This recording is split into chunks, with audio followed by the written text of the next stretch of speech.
All right, good morning, everybody. Welcome. Lennon, Tenwin, good to see you both. Having pita bread with chicken stuff? Ooh, that sounds good. I'm more of a non-bread kind of guy when it comes to my flatbreads, but pita's good too. Pita is dang good. Welcome back. We're here for another glorious day in Underrail. Mainly, I want to get a move on with this because we kind of left off at a bit of a, not really cliffhanger, because we did resolve the situation with the psychotic murderess, but yesterday I was just doing regular stuff for getting, my off day, getting stuff done. And I was like, I should do some house cleaning on Underrail, clean up the inventory and all that. And then I remembered, oh wait, we're literally in the middle of a dungeon and all of my equipment has been taken from me and I can't do anything about that. So let's get right back in, shall we? Here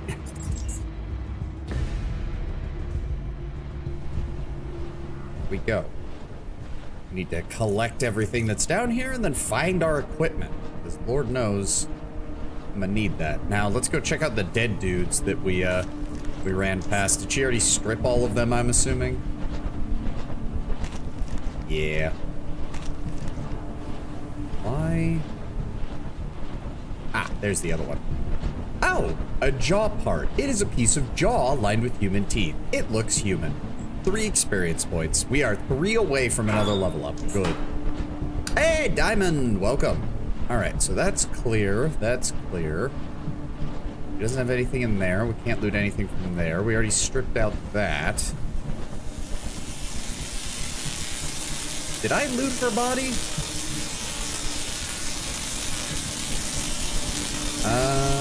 I can't tell. So let's go turn that off. Yes, it looks like I did. Okay. What's on the computer console? No power. Oh, right, no power. Weapons lock. What was she storing? Oh, I thought I picked up a key for this. Oh, shiv. Well, we can sell that. All right, but at least it seems to have fully explained everything. Like this bunker was set up by her husband. Oh. A brilliant hair clip made from Tichrome and diamonds. Perhaps one of the wealthier merchants would be interested in it. Worth 10,000. God damn, her and her husband were actually pretty fucking well stacked when it came to income. And monster sketch. It's a sketch of some sort of semi-amorphous tentacle monster crawling out of some manner of container.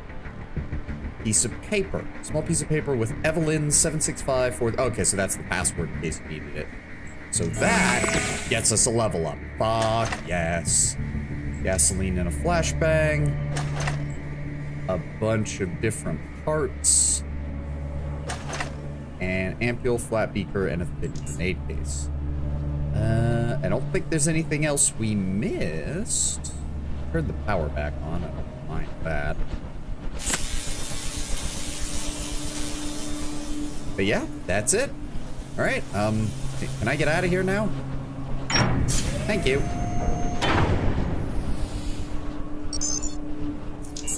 Streaking nude. I mean, it's not like it's by choice. Wow, she booked it down. When my character jumped through that ventilation duct, she booked it down here. Just letting it swing. Ah, and that's where she, so this is, It was literally right behind a curtain. All right, where did she put my stuff? There it is. Take all. I'll take all that as well. We're gonna just loot everything in here anyways. Where is my sword? Where is my antidotes? Thank you. And then I'm gonna pop a side here. There we go. All you do for Coochie. Hey, I mean, like, the game was setting it up like, something's going to happen. And I was like, yeah, I know something's gonna happen, but I kind of want to see what happens. Thermix, shield emitter, jackknife. All right. Oh God, it's gonna make me. Yeah, I have to I have to put everything back on my hotbar now. Oh well. Put the taser over here. Put the EMPs over here. Put the high explosives. Yep. I will level up as soon as we. Oh, I should close the door. This area is still technically counted as stealing, so I don't want the guards to be annoyed that I'm taking shit from her. Even though, she's a crazy bitch and she tried to kill me. That everything? That's everything. Okay, we need to find like a captain of the guard or something, because I got a murder to report. Go in there, commoner, there. Can't go in there. Stairs. Here. No, I wanted to go around here. Oh. Mysterious man. Am I just gonna wander into another quest? A slender figure stands in your way. Who goes there? Savan. Leave. Okay, come back later, I guess. Alright, but seriously, where the fuck would I find, like, a captain of the guard or something? I mean, there's a desk over here, maybe.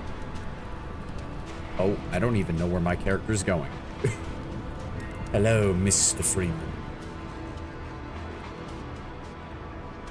But she isn't a crazy bitch. She's a troubled individual. No, she was a troubled individual. Then she decided that would it be okay to just brutally murder people. Oh. Who are you? An obviously drunk man staggers about the room. He picks up one of the bottles on the table, begins drinking from it, only to realize that it's completely empty. His face deforms. Go ahead. Move those back. There we go. In utter disgust as he returns to the bottle and steps away from the table when he finally spots you. Who are you and what are you doing in my house? Did you knock? Yes. Oh, dang it, I didn't hear nothing. Where are my manners? You want a drink? Sure. You don't want any? Well, that's a shame. Bit odd if you ask me. Man doesn't want a free drink. More for me, though. He pours himself another drink after finally finding one of the bottles with some liquor in it. Name's Nicholas, by the way. Nice to meet you. But So, what can I do for you? Why are you drinking alone? None of your damn business, odd person who refuses drinks. Demon. Why would I tell anything to you? Well, I had a relative who once sat at home and drowned his problems with booze. He was found dead in a pool of his own vomit, so, you know. I don't want to vomit in my dye. Die in my vomit. Listen, I'm having personal issues. He takes another big gulp of booze. It's my wife, Olivia. 20 years, happily married. It's like someone spilled molten metal all over our marriage. First we were arguing more and more, and later it got worse, and now we argue over everything. It's unbearable. We fight all the time. She throws stuff at me. Punched that stupid woman once so hard she fell on the floor. Ugh. Yeah? How did it get this bad if you were together for 20 years? I don't know. I don't. I hate her so much now. I don't even really know why it all started happening. What did you say your name was again? Savan. So there you go. I feel nothing but hate for that muck woman. He seems lost in thought, but after a couple of moments, he starts talking again. It's unbearable. So much that I even planned on killing her. As soon as he utters those words, his eyes instantly become clear and focused, as if he sobered up in an instant. Tiny drops of sweat start rolling down his face, slowly growing larger and larger. Itaka, welcome. Why didn't you say so? I'll take care of her for you for a price. Don't stress yourself over the slip-up, man. Ain't none of my business. I didn't hear that correct, right? Conversation is over. I'm tired. Get out. He points to the door. Out, I say. All right. Dick.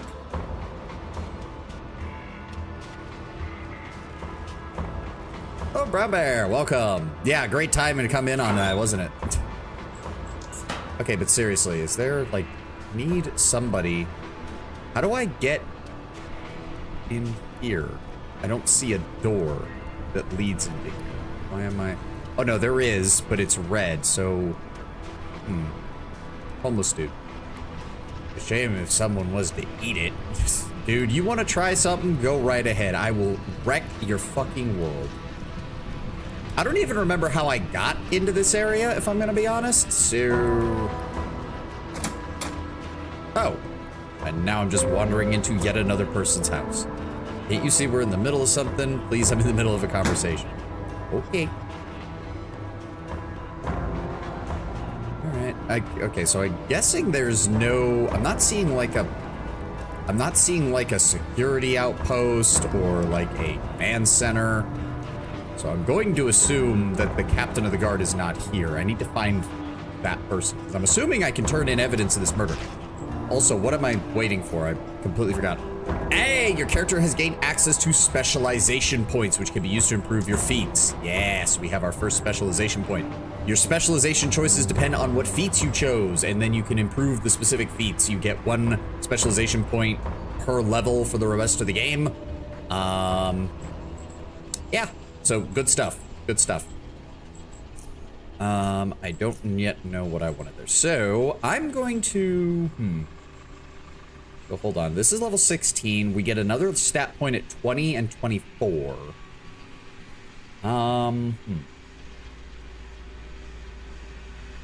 Yeah. Okay. I think...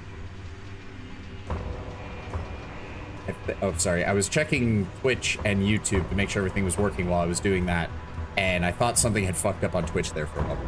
So we're going to put our last point here. This is going to be the last point we put into intelligence to get it up to 8. That'll also help our crafting skills. And then our 20, 24... Our 20 and 24 stat raises will both be into will. Yes. Let's go with that. Now, where am I on skill points? Mercantile needs to keep going up. Good. Metathermics needs to keep going up. Good. Chemistry, I think we're good right now. I need mechanics, electronics, tailoring. Yeah, no, we do need tailoring. We do need tailoring. Hacking. Right. Yes, hacking needs to get up to 100. Lockpicking.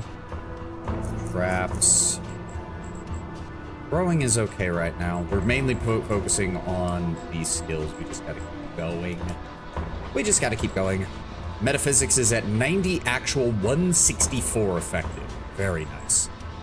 Very nice. As for our feats, what did I select for this level? So we already picked up neural over... Right, we're at the portion where the order of the feats does not matter as much.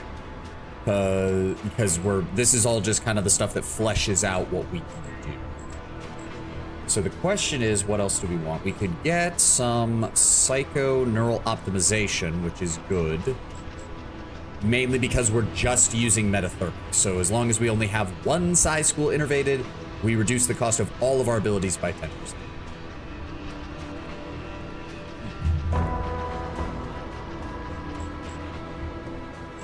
The other choice, though, is we go for expanded psi capacity because it increases our psi reserves by 30% and gives us a bonus to our psi regeneration equal to 1% of whatever our maximum is. Nimble would help us with armor penalties, neurology. Do I not have that yet? Do I have it?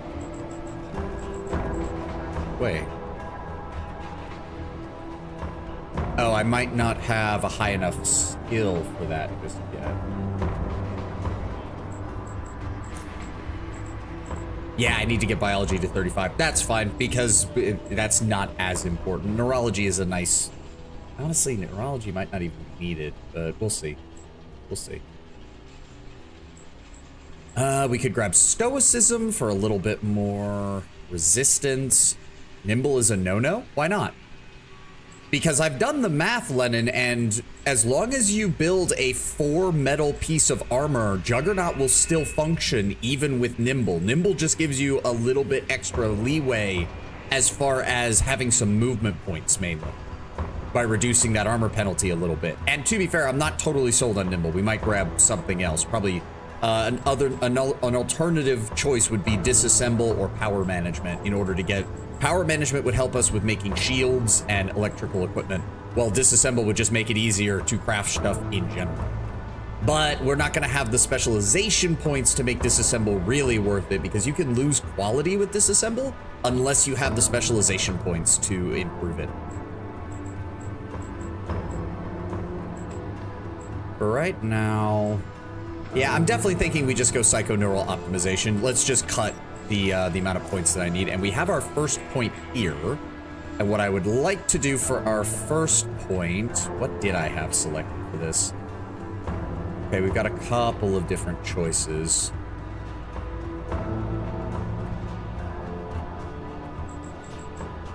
Psychoneural optimization. We can further reduce the psi cost. That's one that I wanted to grab. And then there's also psychosis for the critical hit chance, which also is just good. Failing that, we can also grab armor sloping, which will reduce our penalty further for that. Though that one I'm still debating on. I need to see what a proper 4-metal piece of armor does, because right now we've been using 2 and 3 panel armors. We need to get up to a 4.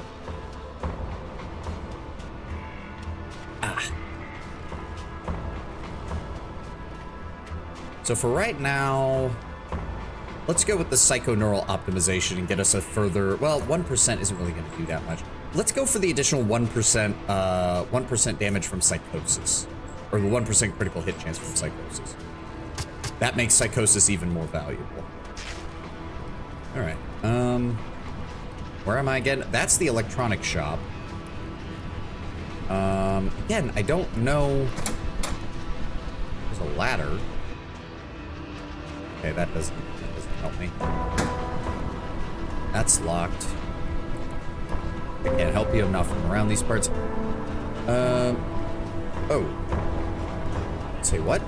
Hey, listen, man. Remember when you asked me to tell you something about the foundry? Well, I just remembered something interesting. If you need some military-grade weapons, go find a guy named Kevin. He's one of the guard overseers who earns his bonus by selling guns. Oh, guess it's not a secret. Well, damn, better go and bug him about it. You'll find him close to the bar near the south entrance. Stupid jerk told me I can't shoot barrels in the residential area. Okay, Dan, you're starting to concern me with how laissez-faire you are about things. Because you will never get enough armor penalty lesson to be worth it. Stoicism is amazing on tank builds, and disassembly is always trash. The components of the stuff you find are always inferior to the ones you buy. Yes, but at the same time, Lennon, it does give you a way easier time getting access to things like, oh, I just need more metal sheets and I don't want to have to buy them. I'll disassemble these metal weapons into metal sheets so I can make caltrops and other shit. Like, it's more for the quality of life stuff. Like, not to improve your equipment, but getting like, oh, I need to get sheet metal so I can make mine cases, so I can make more mines. Like, it's for the expendable stuff. You're not wrong. And again, we don't have the... You're much better off with disassembler if you also take the feat that gives you more specialization points per level, because then you have enough points to grab the specialization points for disassembler, so you get 100% of the quality route. Nimble's great if you stack armor penalty reduction. Moving around in heavy armor is good. Yeah, that's what I was thinking. I know I'm not going to move too much, but I did want some movement. All right, the butcher shop is over there. That's the direction we went. I didn't see... Maybe this is it? There's a bunch of monitors over here. Maybe that's the guard, like, house, room thing? I don't know. Hey, Chief, and the mayor. Okay, well, that answers that question. The man pays no attention to you since he seems to be engaged in a conversation with the other man. A pair of frowning eyes track you as you make your approach. Before you is a thin, short man wearing a well-made leather vest with finely polished shoulder pads cast out of metal and coal black gloves. Leather boots and pants seem to be the same high quality. He addresses you with a tone of voice appropriate to his displeased expression. Yes, but his metal armor ain't light enough for it to be worth it. You'll always be at max penalty even with nimble. It is right now, Lennon, which is part of the reason I don't think grabbing it now is of any use. Once we get access to super steel, if I remember correctly, I did do the math on this when I was looking at armor crafting. If you do a super steel plate armor with 4 super steel plates, you end up at right around 59%. Yeah, you need armor sloping. Well, I have armor sloping. I've already got that. Once we get the foundry up and running for super steel production, that's when we can consider taking nimble. It's just not a priority right now. Yeah, I was looking at it, but it wasn't really in contention for getting now. It's not of any use to us until we get access to that super steam. That's all right, man. I wasn't explaining myself very well. It's okay. Where were we? Right, displeased expression. What is the meaning of this? Who are you? No, it doesn't matter. We are busy. If you could please leave us to a discussion, we'd appreciate it. I apologize for disturbing you. I just needed to ask some questions and I have some information. Are you the mayor? He briefly exchanges looks with the man standing next to him. Yes, I see where this is headed. Yes, I am Martin Marshall, Mayor of Foundry. The gentleman next to me is Chief Dalton Banner of the Foundry Guard. The chief's appearance is quite the opposite of the mayor, as he is both taller and wider-shouldered. His mere presence you feel the instant you enter the room, yet despite his imposing image, his calm and collected behavior is in contrast to the mayor's far more feverish temperament. Thus, the chief simply politely nods after having been introduced. Now then, who are you? I'm Savan, out of Southgate Station. Pleased to meet you both. Yes, Savan, that's well and good indeed. Now that you're properly introduced, unless you have something of the utmost importance, I'm going to have to ask you to leave. Well, I heard you had problems with the mine creatures. I'm a bit of an odd job worker. Do you need any help? I'm sure you did, but please let me tell you something. Foundry is one of the richest and best defended stations in the lower underrail. We have many well-trained and well-armed men and women to take on anything that tries to disturb us. Why would you need your help?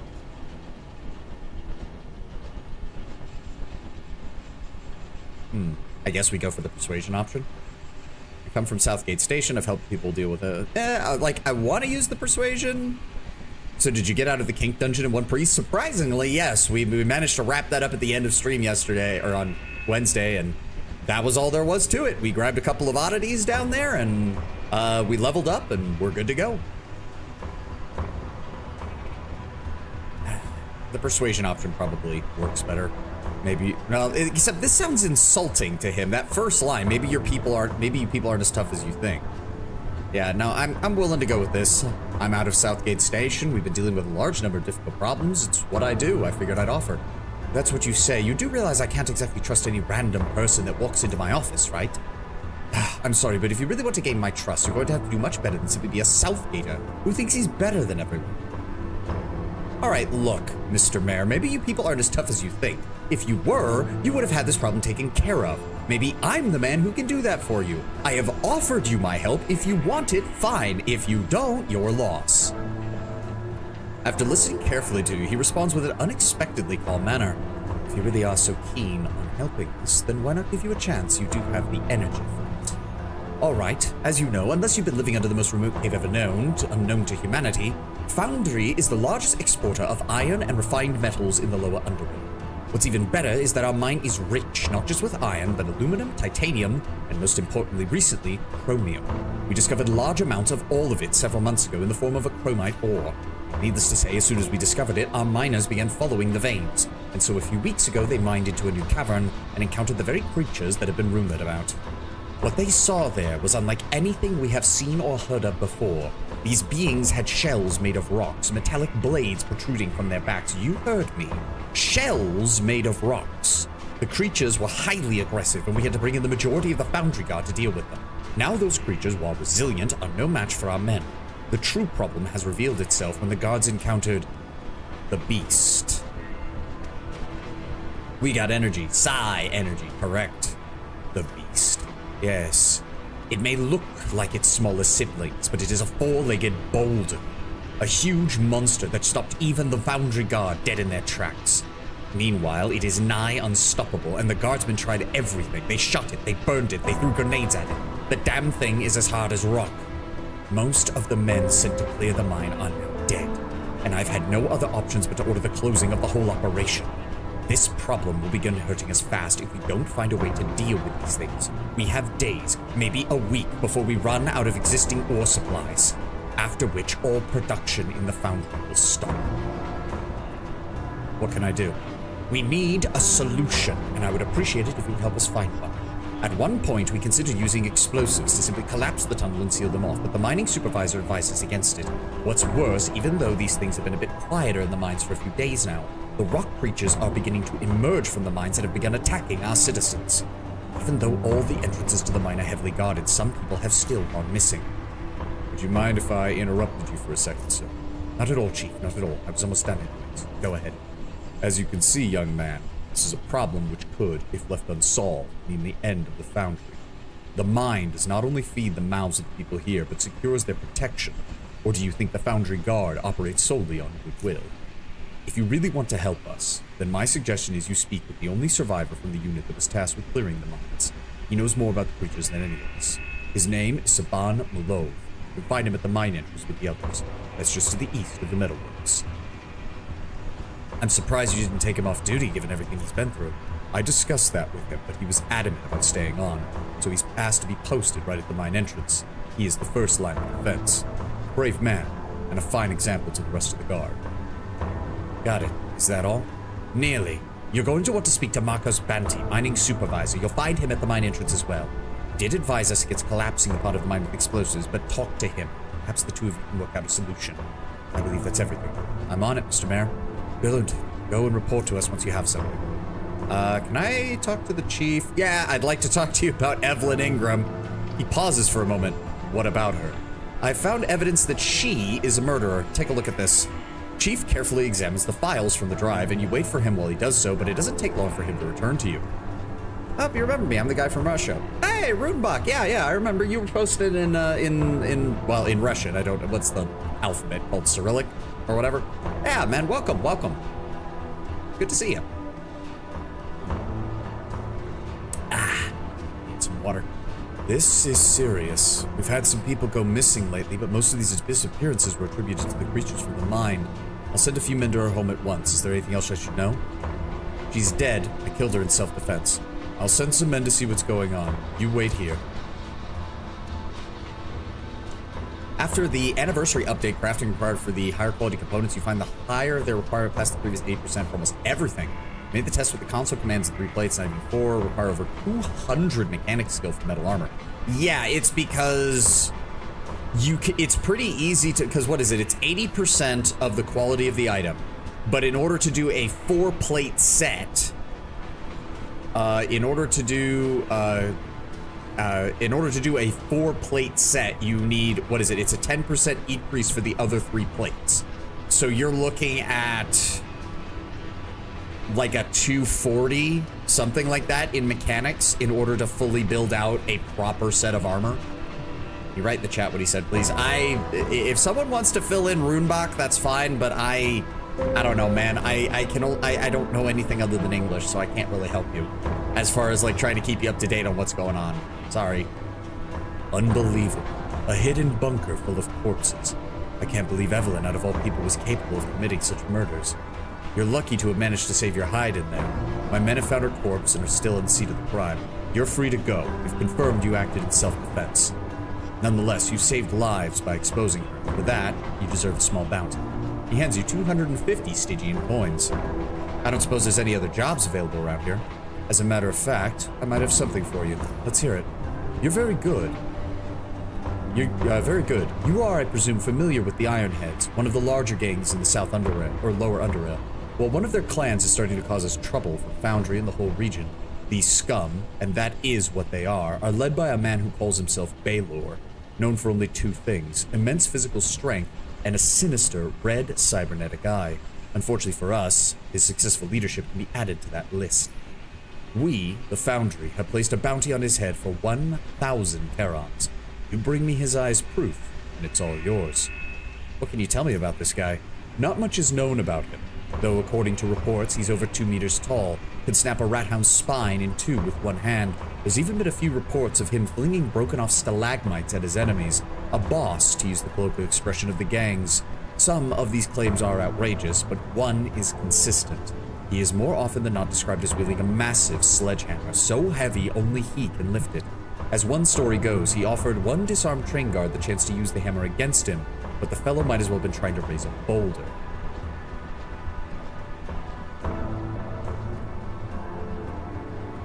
I don't know, listen, there's no gasoline in Russia. I've been hearing that there's a lot of fuel crises in a lot of places right now.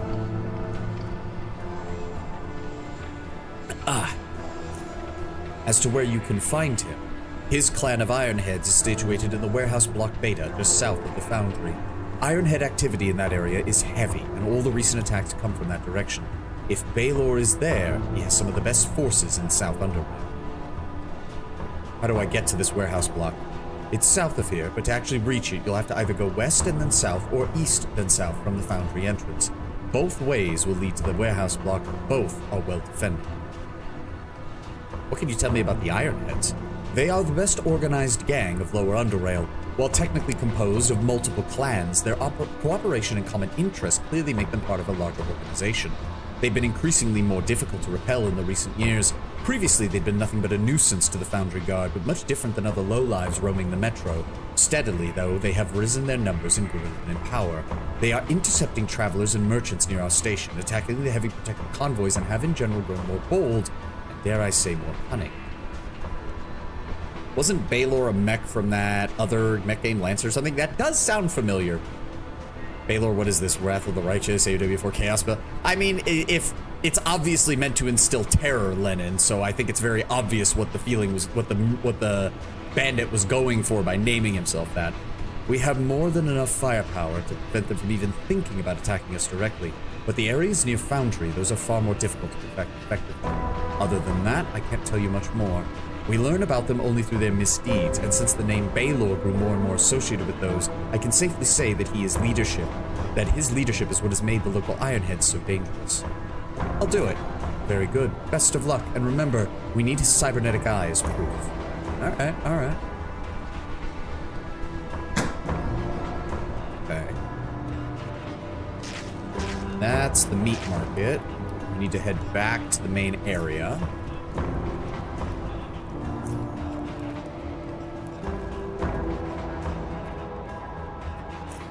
Speaking of which, I should check in with the bar and some other places and see if... Let me see what you got. You're willing to buy some stuff. You don't have... All skills by 3, initiative by 5, strength by 1, additional carrying capacity, mushroom salad. No. You're willing to buy 2 foodstuffs. 650, 500. I'll give you the... would root soda even really... No, I just have to accept the fact that I'm never going to go first in combat. It's just never going to happen. I'll give you that. You'll give me 13 coins. Can't give you anything else. There we go.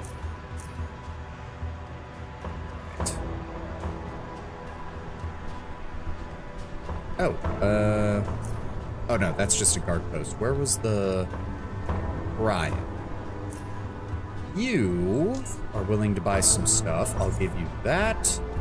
Let me see here. Pneumatic components, armor parts, repair kits, metal components, molds.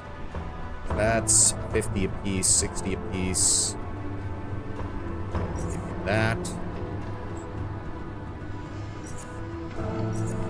Oh, he's willing to buy all of those. I'll keep the grenade cases, though. You'll give me 8 coins for that. Fine by me.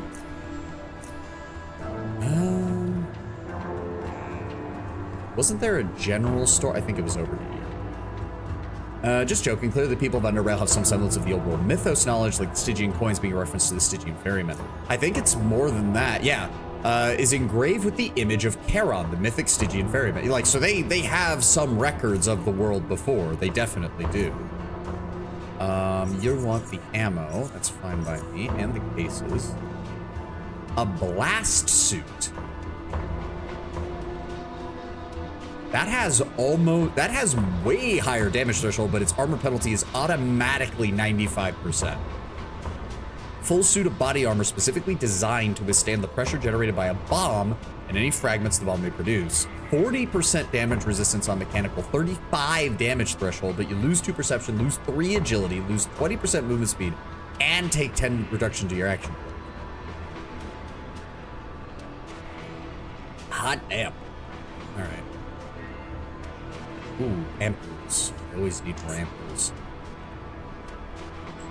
Plus they don't weigh much. I'll take those. It is bulky. I mean, yeah, no, I'm not saying it shouldn't be that. I'm just pointing out, like, I'm surprised that it like a preset suit competes with what I've made so far. Commoners, desk, foundry workers. It said to be on the lookout for the foreman and the mine guard. Does this just connect over to... Yes. Okay, so yeah, residential area. And then this is the foundry proper. This is the blast furnaces. My character would be uncomfortably hot walking over here, considering he's wearing metal armor. Nicholas, you have a name. Very busy, can't talk. Oh, okay, never mind. There's something there. Foundry worker, foundry worker. Okay. What's over here? Huh?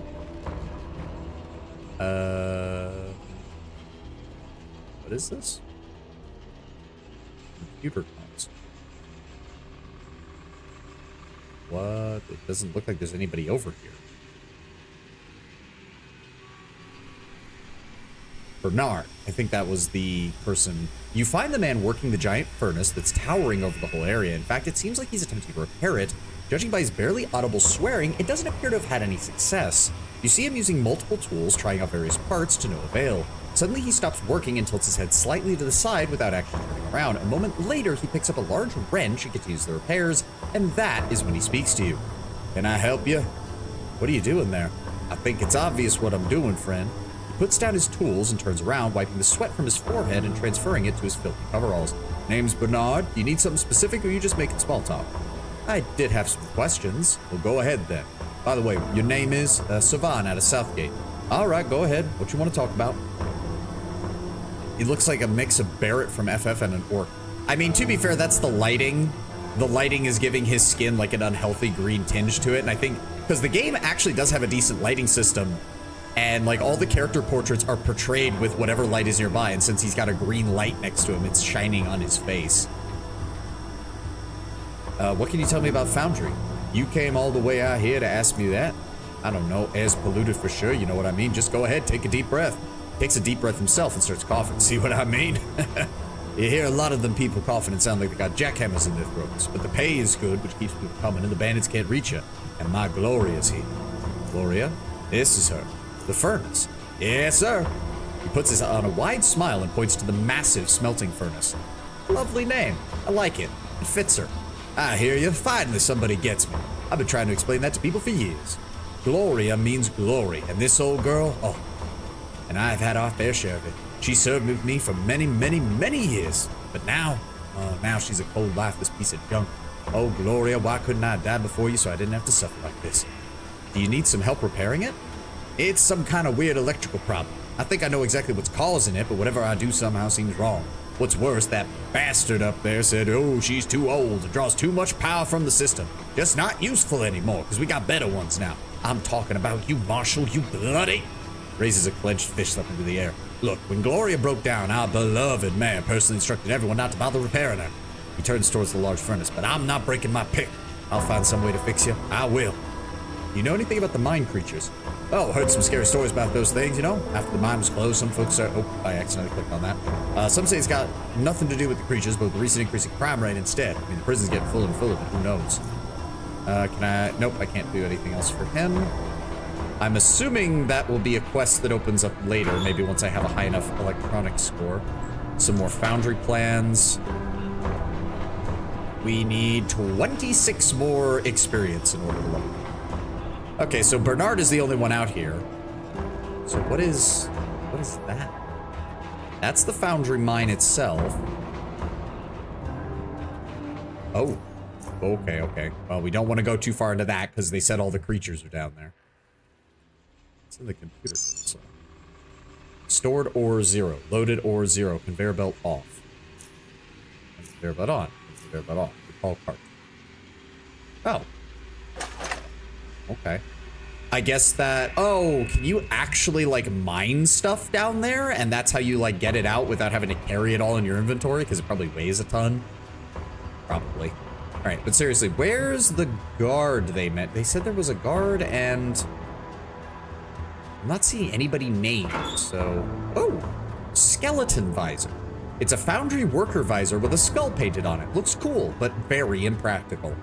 2 points of experience and a luck. For me.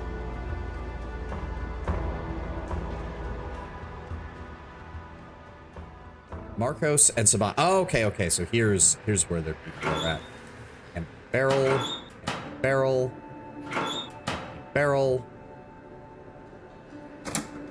Oh, hi? Where are you going? Oh, getting food. Okay. They don't want me going in there. They don't want me touching any of that. Alright, so... Oh, yep. The miner gestures to you to stop. A chubby, wide-shouldered man who lets out a single long and highly abrasive-sounding cough, much akin to a train passing through a tunnel that is too narrow, grinding its way through before being able to address you. Hey, you! I want you going into the mine. Entrance has been closed down. Why is it closed? Nasty creatures have shown up. Trust me, you don't want to go down there. Are you Marcos Banty, mining supervisor? Yeah, that's me. Coughs again. Who are you? Savan out of Southgate. Nice to meet you. Yeah, what you need? What can you tell me about the mine creatures? Look, man, I shouldn't talk about that, you dig? I don't want to be responsible for spreading any rumors, so my mouth is shut until the foundry guard deals with this whole situation. Dig what I mean? Your mayor sent me here to talk to you. Oh, mayor. Oh, I see. The big boss wants you to convince me to use the explosives in the mine to stop the Rockies. Yeah, I know. We already talked about that. My answer's still the same. No can do. We'd lose half the damn mine. It would set us back by months. I know this mine like the back of my palm, every nook and cranny, and I know that a detonation of that size would hurt us more than the creatures. Using explosives is our last option. Dig? All right, then what can you tell me about them? Well, I never saw any of those things, but the guardsmen who did told me they've got a shell made completely out of rock. We've also heard tell that there's a much bigger creature that is the real reason why the foundry guard can't clear the mine.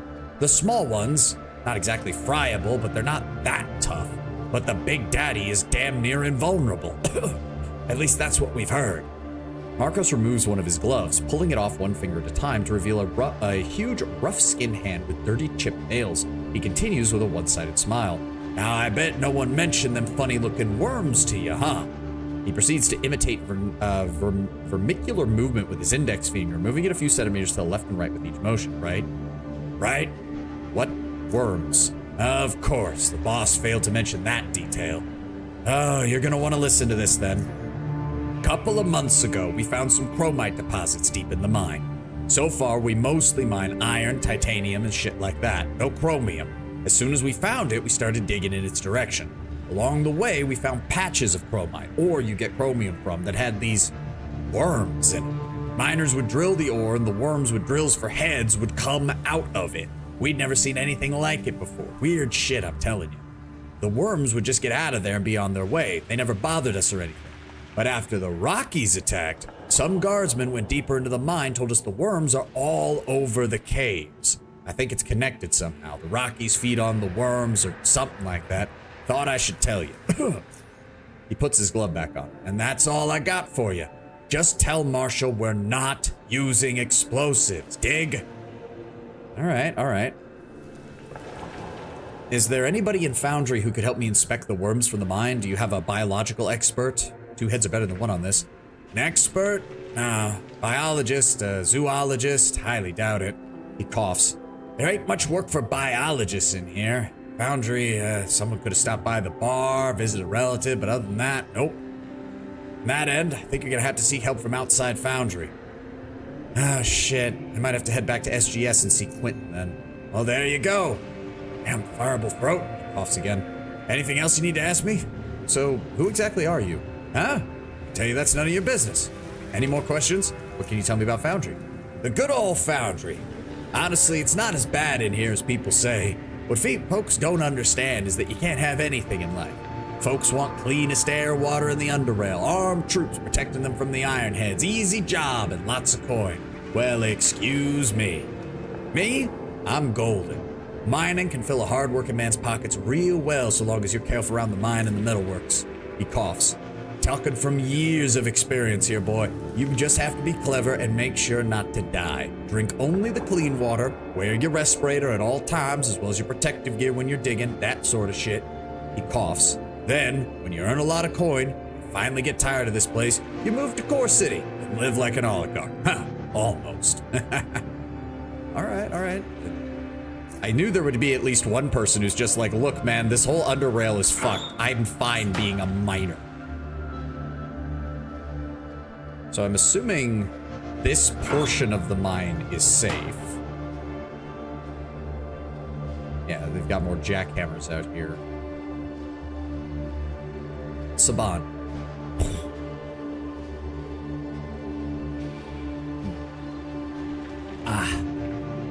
At first, the tall guard responds to your approach with perfect silence. The uniform nature of the Foundry Guard makes it difficult for you to discern any distinct features, but in this case, one jumps into view like a mine shroom in the dark. His damaged shield bears wounds of a relentless attack that can only be attributed to a wild, savage creature. Large scratches, dents, and dried blood streak the shield as if it was a canvas left at the mercy of a deranged painter. The shield's outer rim has numerous bite marks on it that seem to have been caused by the malicious motion of powerful jaws. Your inspection comes to a halt when the guard utters a single word. Yes. I need to know about the mine creatures. First, it is very unsafe for you to be in this area. You should leave. Second, I can't speak about it. It's classified. Chief Banner sent me to talk to you all about the current situation. I see.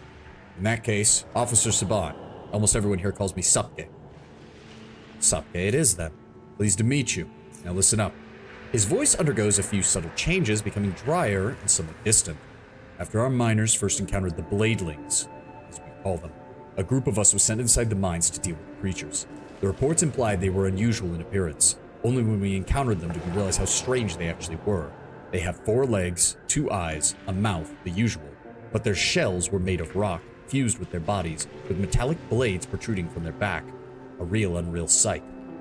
Bladelings? Alp, one of the guardsmen in my squad, gave them that name. We were clearing the mine together. He named the creatures like that because of the blades on their backs. He called them Rockies, then Little Blades, and then finally settled on Bladelings. The name kind of stuck for us. What can you tell me about the beast? The beast. That bloody creature was responsible for the deaths of 9 guardsmen. 9 of my friends. It looks similar to Bladelings in general appearance, but is far larger. Longer back blades, a thicker shell. Its shell was so thick nothing we had could penetrate it. Fire, bullets, high explosives. It shrugged it off like we were throwing marbles at it. Grab the jackhammer when you find it. I already have one. I got sick and tired of the TNT, Lennon, so I did come to Foundry a couple streams ago, and I didn't talk to anyone. I just booked it into the mine, grabbed a jackhammer, and left, so I wouldn't have to lug around TNT all the time. It, on the other hand, had no trouble doing damage to us. By pure luck, I was the only one who managed to escape with my head still sitting on my shoulders. This shield serves as a reminder. Do you think it's only one, or could there be more? So far, we've only seen one, luckily. It was in the dormant caves deeper past the mine. It appeared to be very old with, as I said, a much thicker shell than the smaller one, riddled with scars. Tough, like a boulder rolling towards you. If there are more like it, we're in a lot of muck. Whatever the case may be, I will hunt down that creature and end its existence. I feel it. It's very brave of you to still be out here after what happened to your squad. I've worked with those men for years. We fought Ironheads, Raiders, whatever. Not for a second was I in any doubt that my back wasn't safe whenever the shit hit the fan, and I know that every single one of them felt the same. It's one hell of a connection, a trust that's burned into you by the hot branding iron of combat. Watching them die saddens me, infuriates me. If I could strangle that damn beast with my own hands and shove the shield down its throat, I'd do it in a heartbeat. I'm here because I'm waiting for it to come to me. Brave of you to be out here. Loki kind of sounds like a threat. I mean, it's more just an acknowledgement that this man has, it's very obvious that even the common people of the Underrail are far more used to death and destruction than what we are.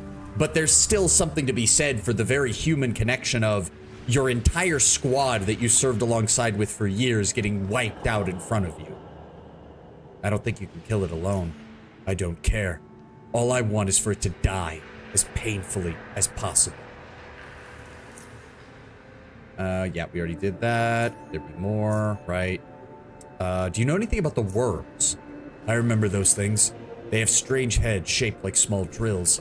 They were never aggressive, so we just never paid attention to them. We had far bigger problems to deal with. Some of the guys did shoot them or step on the few of them that hadn't had time to find a hiding place. In any case, they'd never been any threat to us at the time. All right, thank you. Sure, I'm just saying that pointing out that bravery depended on Chunky Carlos said, well, you are brave for being out here. There might be an accident. Yeah, but I mean, as you said, it's all about tone, and my character's not taking that tone. Where did that lady go? She also had a name. There she is. Hello, Miss Olivia? Can't talk now. Oh, okay. So what exactly do they want me to do? Find an expert biologist and either bring him samples from, or if possible, the creatures themselves. Chief Banner wants you to kill Baylor, leader of the Ironheads, right? Learn more about the strange creatures, right? And find a way to stop the big creature. Start by going to the mine, talking to Marcos. Okay, so I guess we can give it a shot to see if we can take one of the small ones down and maybe bring Quentin a sample. Oh. Borer. Okay, so that must be the worms. So, can you just... What happens if I do this? Oh, hey! Borer jaw, the inner jaw of a borer. It is lined with sharp, stony teeth. 1 point of experience. Study this item up to 4 times. Sweet. Okay. You're gonna need a dog crate. Oh. Well, shit. We'll see. Well, it did say we could bring the remains, too. So we could kill one, and then... Well, here's the thing. Even if I want to bring a dog crate, like, wouldn't I need to have a way to disable them? Like, I don't have any tranquilizers or anything. And would a tranquilizer even work for those things? Considering that their flesh is made of stone?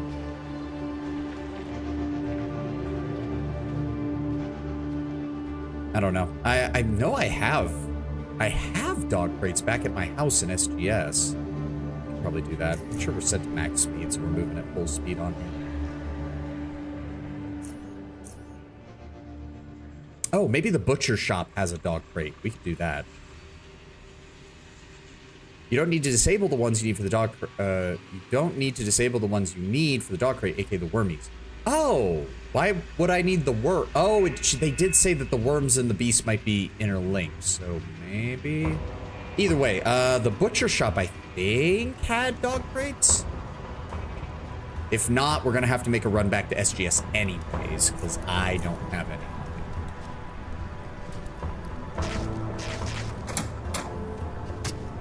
Emissaire. Yeah, there we go. I just need 1. How much you want for that? 3 coins? Fine by me.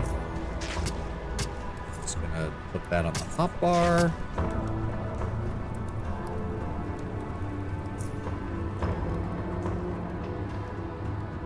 Cryokinesis critically hit for 200 damage. Damn. Yeah.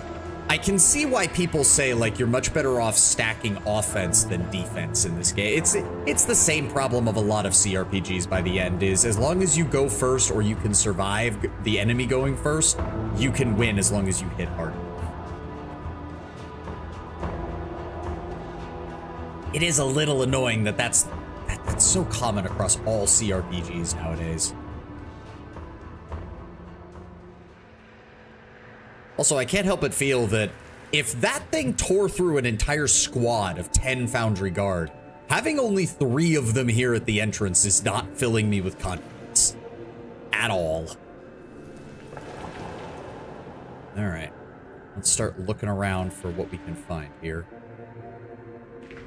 Okay, there's another borer. So if I move close and then 7... I said 7. Ha! Captured. Okay. Well, that worked. Where'd it go? Where did it... Is it in the... Oh, borer in a dog crate. Okay. Now we need to look for one of those bladelings. Hey, old lamp, 2 points of experience. Thank you. Plenty of jackhammers. There's another borer. I'm just gonna zap you. Yep. Oh no, I need to find more of those borer jaws. Alright.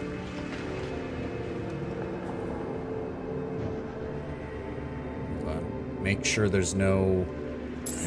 That. Zap. Okay, insect salivarium. That's actually good. Good to know we can get those from that. I'm not seeing any sign of these bladelings, though. I would have thought they'd be more common. Let's just... Until I get all of the experience items, I have no reason not to kill these things. Oh, trilobite fossil. We maxed that out so long ago. There we go. Another boar jaw. That's another EXP. Another boar jaw. There we go. I think that means we can do it one more time. We're already a third of the way to the next level. Fuck yeah.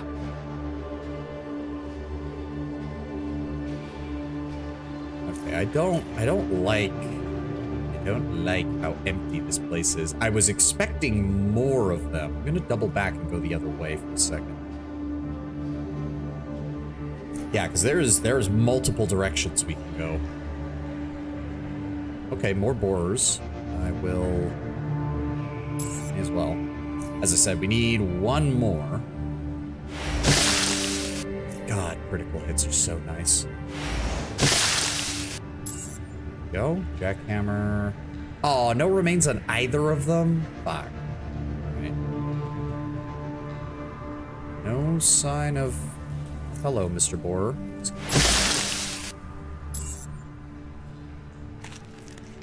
Ooh, metaworm gizzard. The gizzard is a metaworm's primary digestive organ and produces powerful enzymes used for medical purposes. Okay. Interesting. Nothing over there. That's a dead end. All right, we will hold up in here while the ad plays, and I'm going to run to the restroom and be right back.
All right, I'm back.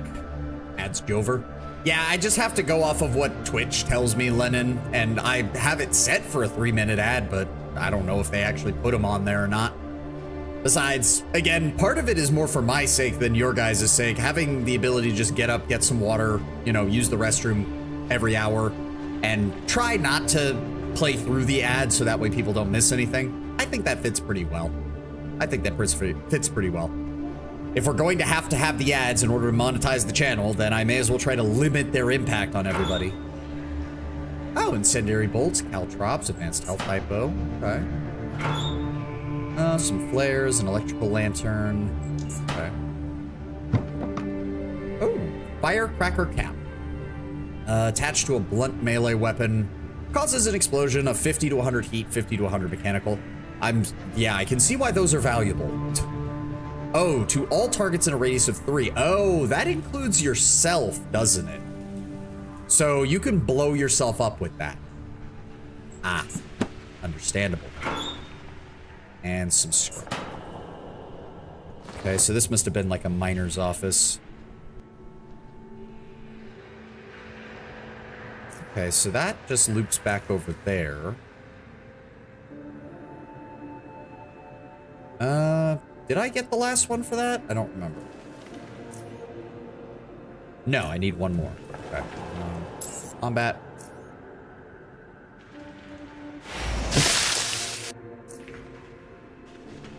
Batman Comics Crime Alley is a damn good equation. What? Dad plus mom equals Batman. Situation minus dad plus mom. Joe Chill minus Bruce equals the Grim. Night situation. What? I don't understand half of what you've written, Kenwin. I don't have a damn clue about half of what you just said. I'm assuming it has to do with the various permutations of Batman throughout the years and the various situations that can lead to him being Batman.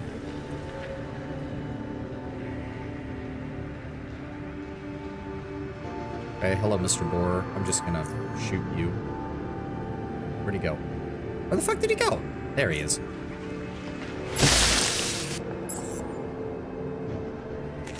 Ah, god damn it. They're gonna tease me with that last one. Still nothing. Okay. Like again, this is very empty, and that has me very concerned. Oh, explosive barrel, multiple borers. Are the borers like natural, like, parasites of the creatures? Because there's a lot of them. Let's zap. Ooh.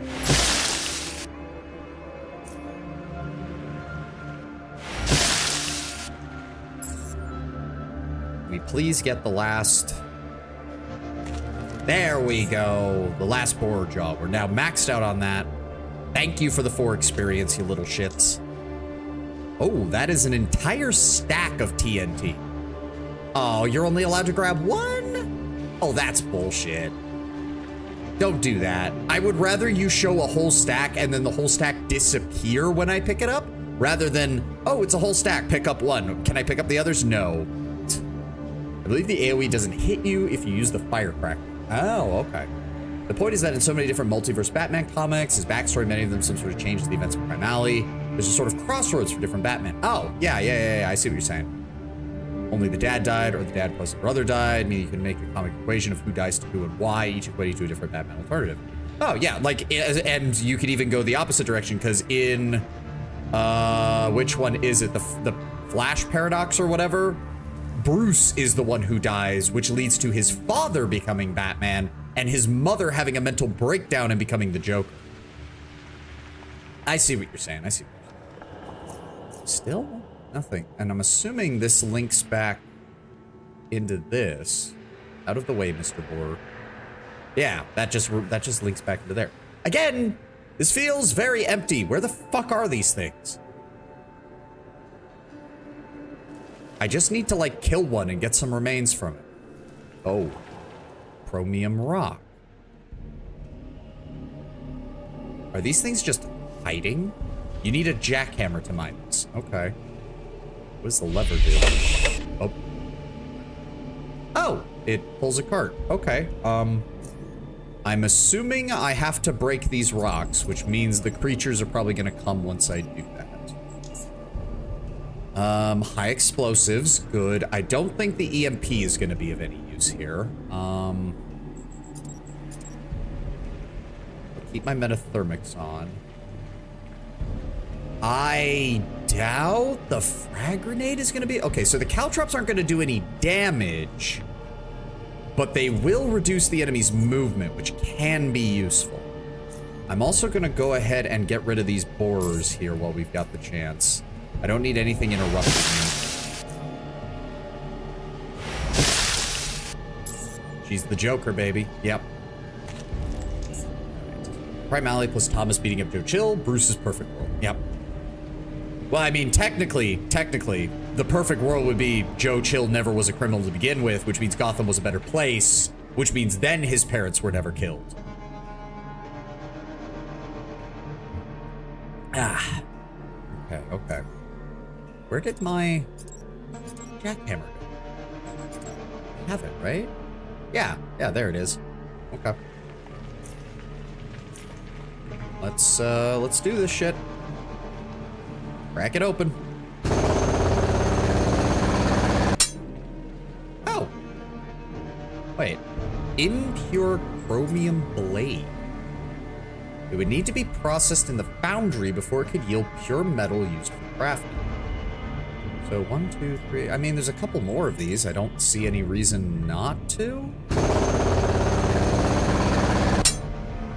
Huh, so the borers are just inside of these things. That's weird. Where's my batteries? There they are. Let's go ahead and charge that. Prepare for grind hell for the blading oddities. Not surprised. I figured there would be at least one that just doesn't do very well. Plenty. So far, nothing really surprising here. Just borers everywhere. They're all inside those rocks. Okay. You know, they're kind of adorable. I'm not gonna lie. Look at them. If they're really that small and they're not that big of a problem, I don't see the issue with them. Where's the bladelings, though?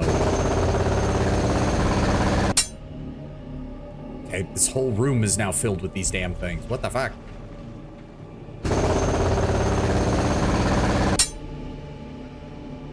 Oh, and I'm overloaded. How many of these things did I pick up? Holy shit, 70 pounds of this shit.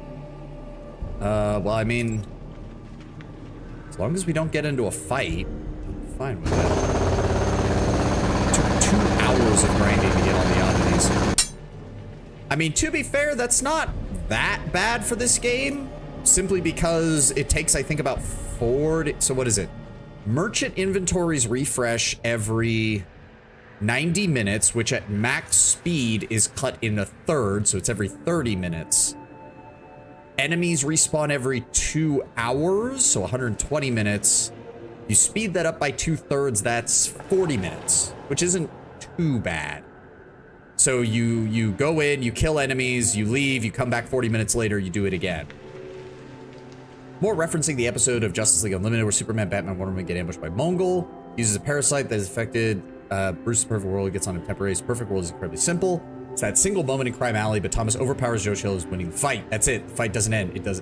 Fight doesn't end. It doesn't continue. It's just Thomas Wayne winning the fight, and as the parasite is being removed, he starts to lose again. Ah. Oh, wait. Did I not explore this part of the mine? I did not. Hey, Obsidian Shard. That maxes that one out. Good. Well, I wanted to leave. Okay.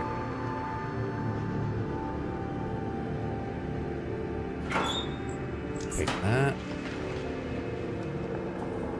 I really hope I didn't fuck myself over by picking up all of these chromium shards. I would like to get rid of enough. Wow, the borer is 8 pounds on his own. Fuck. Alright. Need to ask something about the creature. No, you don't have anything else for me. You don't have anything else for me, so I guess I just need to lug all this shit down to Quentin's. You still have anything to say? Nope, can't talk, working. Okay. It's weird to me that they give some people names and then no dialogue. That's just weird. I don't know why you would name an NPC and then not give them the ability to, like, talk to you. Keep finding barely known mechs that I believe I would like. The Wendigo and the Stormwolf look absolutely sick. I don't know what either of those do.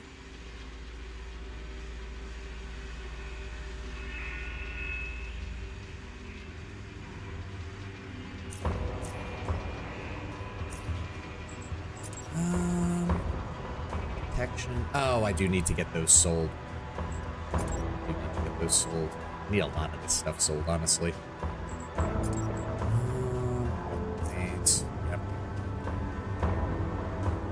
You can put all but one of the impure blades in the minecart in the mines. Oh, well, it's a little late for that, Lennon. It's a little late for that. I guess I'm just lugging these around now. We'll find a place to unload some stuff, don't worry. I think. I say as we continue to just slowly walk. Get out of my way. Get out of my way. I guess. I just need to get back to SGS. I can drop things off there or sell things. We'll be fine.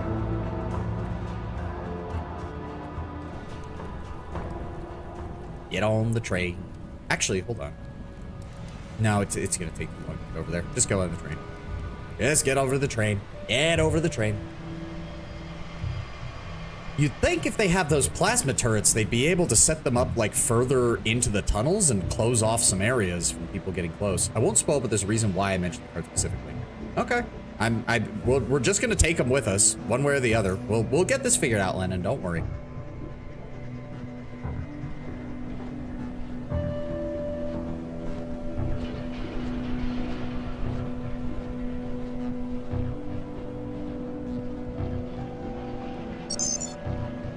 Take me to the armory first. Little sentry bot rolling around. They do. I do like the sentry bot's design. It's almost cute. All right. Oh, you're not willing to buy my goggles? Really? Are you willing to buy anything? Okay, you'll buy the grenades. So that'll get rid of some. Because those are actually kind of heavy. You don't want to buy anything else though. Son of a bitch. Not even a knife? Really? Both are 50-ton Omni-Mechs. The Wendigo, I think, is the most interesting. 2 large pulse, 1 LRM-15. Oh, so it's a vulture, but lighter. Like it's a lighter version of the vulture. It's a medium version of the vulture. Oh. The Stormwolf is basically a modification. The Wendigo has a rotary AC-5, a laser, a tag, an AMS, and a mask. That sounds very eclectic for a clan mech. Do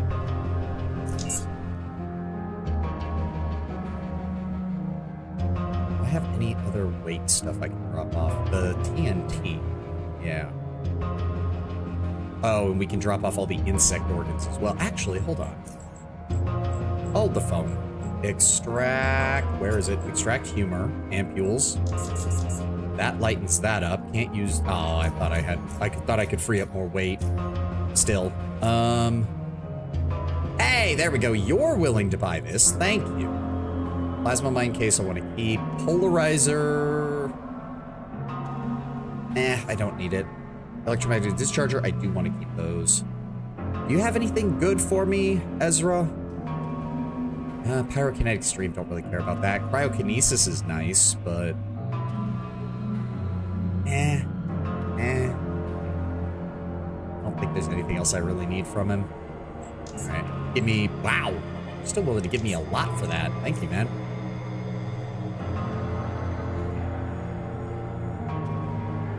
It's gonna take me so long to find someone who can actually give me a good value for that fucking thing. Both are good for fast skirmishing. Oh, okay. With a plasma rifle and a large pulse. You want repair kits, which I do not want to give. I also have cheap shit.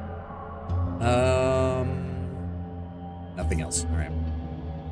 Okay. Let's go drop off shit in my room.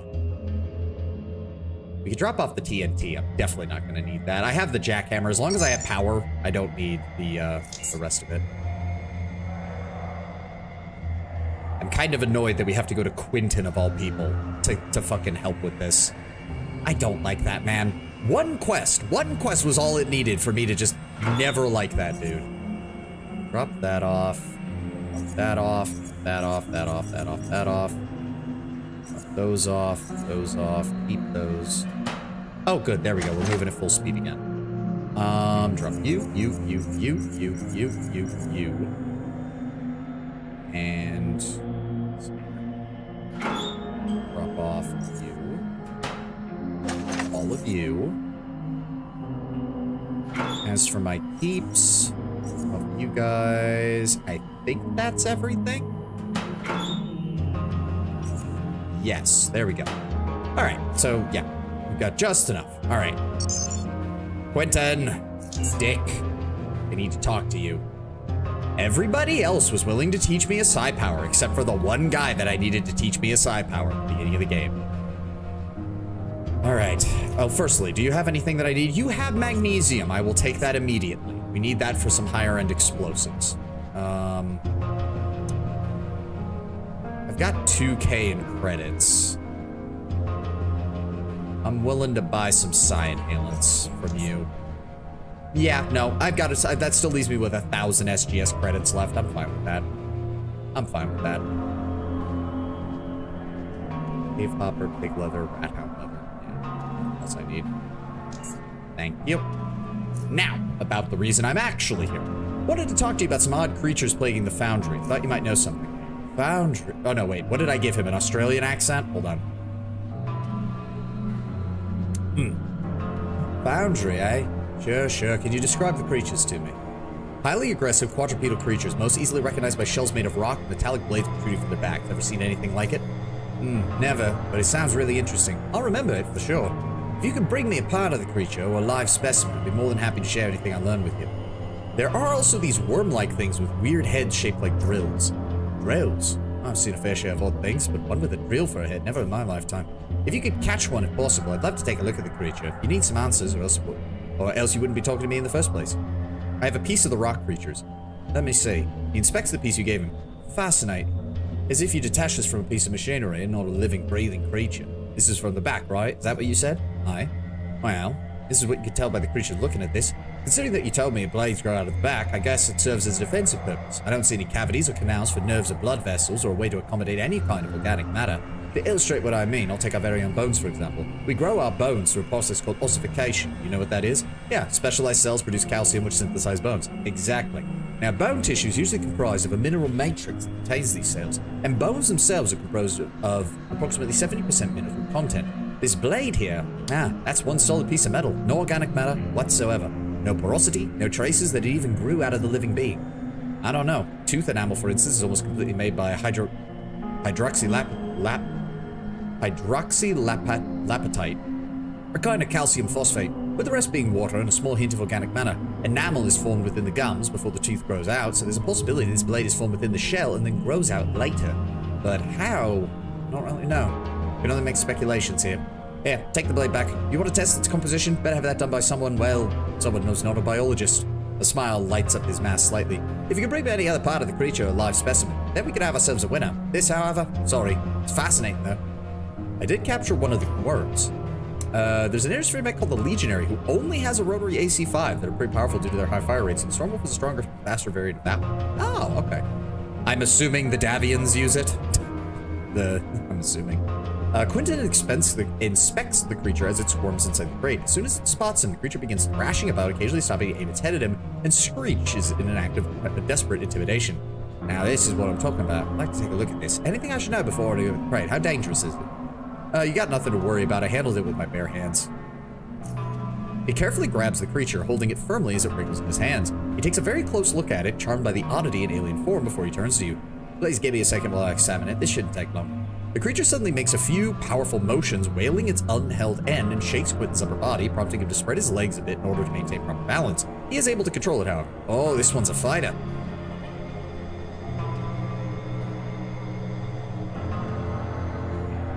You wait while Quentin completes his examination, observing him as he performs with great focus and care. How after only a few minutes, he makes it seem as if he's been handling the creature for years. Slowly and steadily, he finishes the examination. He places the creature back into the mobile jail, turns to you, but only to inform you that he needs to leave and do one more test.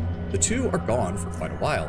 When he returns, it's with a genuine smile on his face, overflowing with excitement. He wastes no time. I'm back, Savan. Hope you didn't fall asleep waiting for me. You seem happy, so I'm hoping you've got something good for me. You'll see. First, without dissecting the creature, which I would never do without consulting you, I can tell you a couple of things I've learned. Their heads do appear to be for actual drilling, even though I haven't been able to see it in action. Obviously, the combination of the unique shape of the head and the surprisingly powerful musculature makes me feel that it engages its whole body during the process. Maybe it just rotates itself in short bursts, or maybe it coils up and releases the energy in some manner.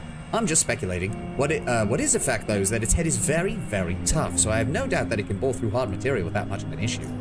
As for the rest of the creature's body, it is segmented, has a decently thick skin covered in what appears to be soft, delicate scales, or at least something similar to it, as in snakes.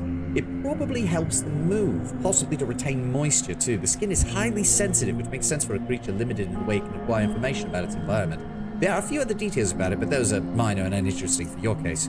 Now, what I did do was a quick superficial examination. I need to dissect the creature to really tell you more about its anatomy, but I saved the good stuff for last.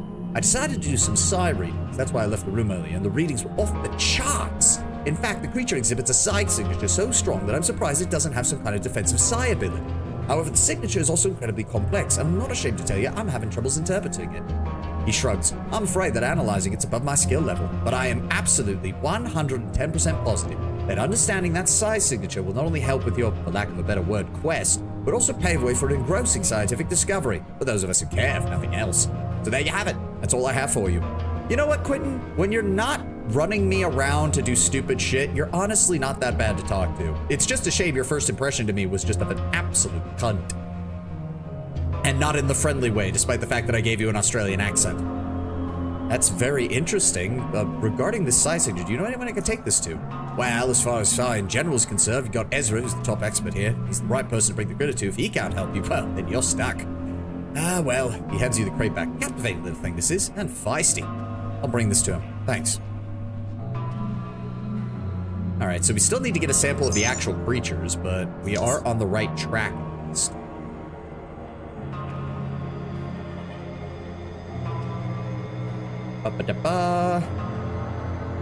Can you take a look at this for me? Ezra looks at the restless creature, now at the apex of its aggravation. Yeah, it's been getting poked and prodded for the last hour. I do wonder why it's not drilling out of the box.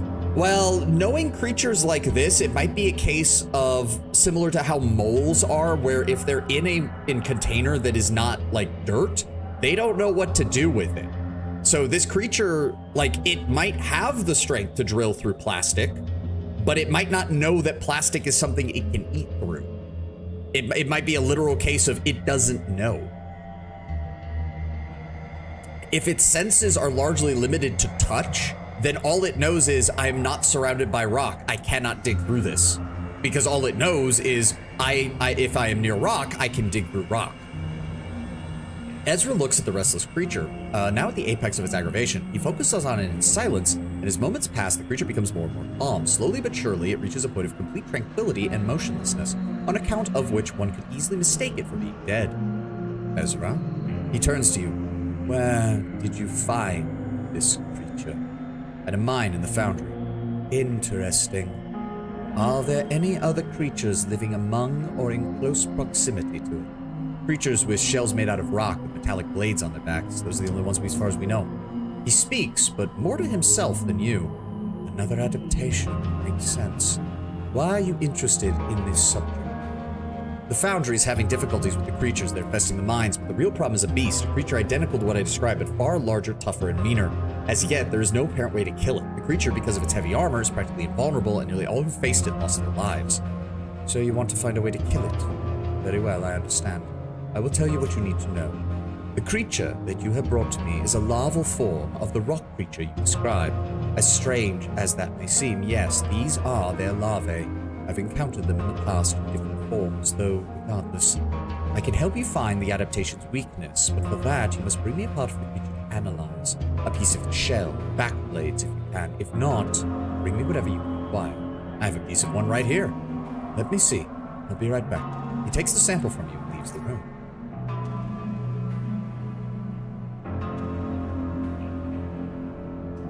Ezra returns shortly, just as I expected. Discovered anything interesting? I have managed to analyze the composition of this impure chromium blade. I emphasize this because over 90% of it is indeed chromium. But that you already knew. What you didn't know is that it is the other 10% which differentiates vermin from an apocalypse. Foundry is very fortunate in having their surrounding rock made up of some of the hardest minerals in nature, for it is these materials which together form the living armor of these creatures. I'm not just talking about their shell, no. Their whole body is composed of these metals and materials in varying quantities, depending on section, of course. Chromium is a highly resistant metal, but its strength especially lies in its high heat resistance. The rest of the materials serve to counteract the mechanical forces acting upon the organism. It appears that in small creatures, this robustness can be overcome through conventional means, if barely. In the beast, well, I'd suggest you return to the Foundry. I would suggest to them to collapse the cave where it lives and abandon them altogether. If that is not an option, but that isn't an option, or you wouldn't be here. Luckily, I believe there is a way. By my calculation, I've taken all the appropriate constituent elements found inside the sample into consideration. The temperature necessary to melt these creatures' shells should be at least 2,500 degrees centigrade. Okay, so we'd have to lure the damn thing into a blast furnace. I don't see how we're gonna do that. Ironically, considering chromium is practically the essence of these creatures, this seems to be the most realistic way to defeat it, as the foundry is likely to have some means, be it a furnace or something else, which can melt chromium and produce temperatures that high.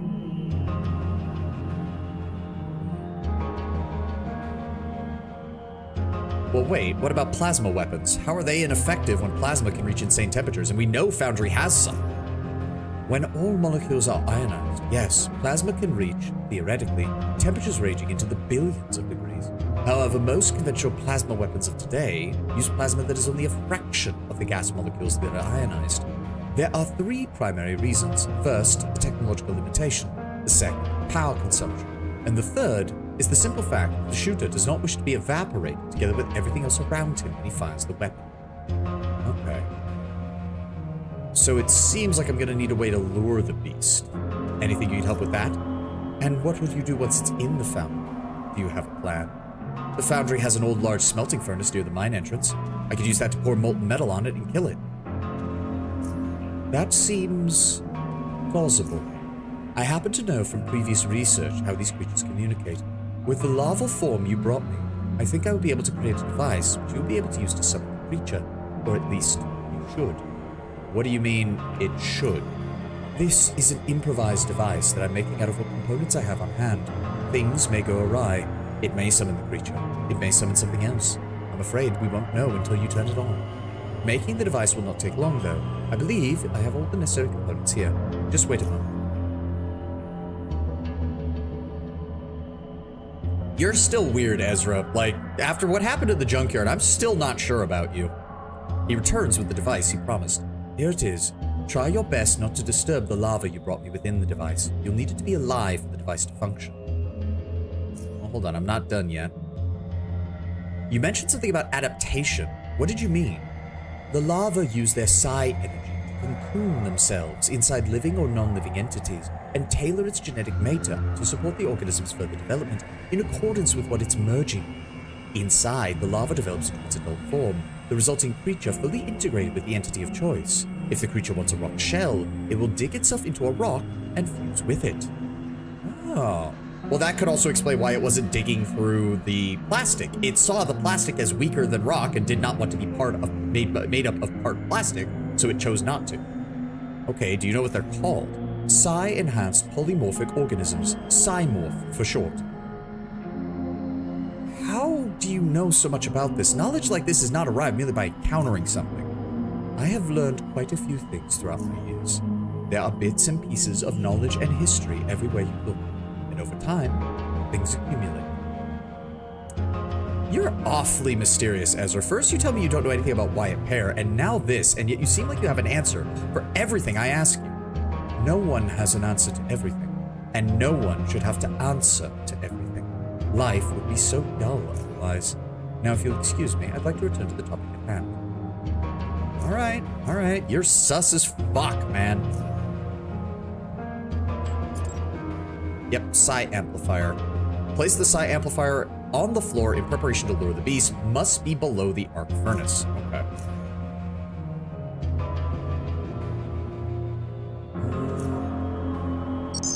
Do I need to... Mask? Is he a faceless? No, because the faceless use, like, full body masks, Yasalis, like, and I don't know, well, I mean, that is true, and part of the thing is that nobody has seen the faceless without their mask, so it could be. From the faceless we encountered in Core City when he was injured, it seems like they make extensive use of very high-tech stuff, so maybe that's where Ezra got his augments from? I don't know. All right, let's head back to Foundry. And if you do know, don't say anything. I'm speculating. I love speculating. Don't make me fucking ban somebody for spoiling shit. All right? I speculate a lot. I do that a lot. You should have seen the hours I spent speculating playing through Pillars 1 and Pillars 2. I still have the chromium blades. Should I try to see if I can find one of the actual creatures and kill that? You know what? Underrail's currently $5. I'll just get it. Yeah, no, I can already assure you that $5 is well spent on this. You're going to want to find a build. There's a website that allows you to plan out your build. You're definitely going to want to do that, Usalis, because oh boy, this game can get complex with its build. Should have seen Expedition 33 speculations. A lot of mention of the French Navy. Oh yeah, yeah. Because I assumed we were in the real world, so I was like, how did this happen? If this is supposed to be actual France, how the fuck did this happen? Where's the Navy? Where's the Army? Where's all this shit? Yeah, it's a bit weird that, can I say anything? Nope, can't say anything to him. Can't say anything to him. Okay. I want to see if maybe we can kill one of the small ones and try to get that. And half of Underrail was a mask of some kind. That is true. But I mean, like, the Faceless, we've seen their sprite, and it's like, they wear, like, full masks. Like, weird masks. Even the game described them as weird, and everyone else in the Underrail seems to think they're weird, too. Okay. F5. Okay, there's more. There's a lot of chromium down here. There's a lot of chromium down here. Oh, shit. Oh, hi. Okay. Ooh, that's a lot of health. Shit. So do we try to kill it? I'm going to assume fire is not going to work on these things. If they're literally made out of rock, fire is not going to work. You mind tasing it? Okay. Lightning does deal a tiny bit of damage. I'm gonna back up by one. I'm gonna throw some caltrops down. There we go. And I'm just gonna back up. Go. Let's try hitting him with the cryokinesis.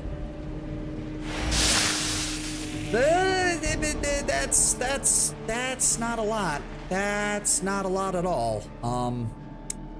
That's really not a lot. Fuck. Okay,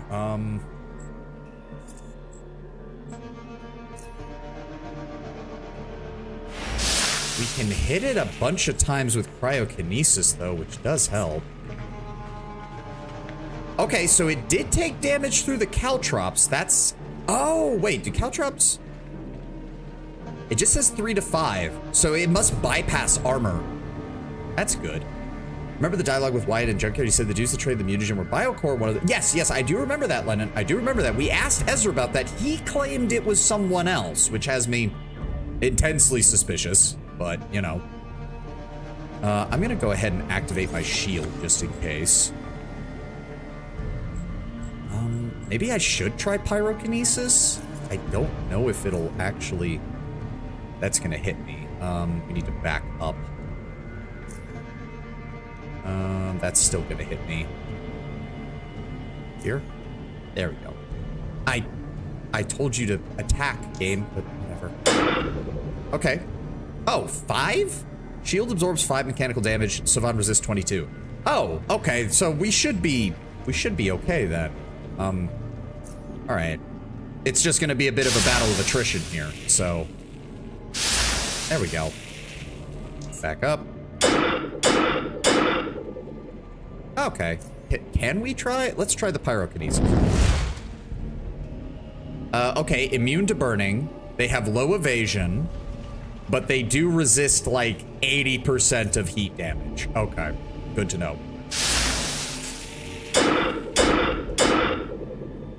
And this should finish him off.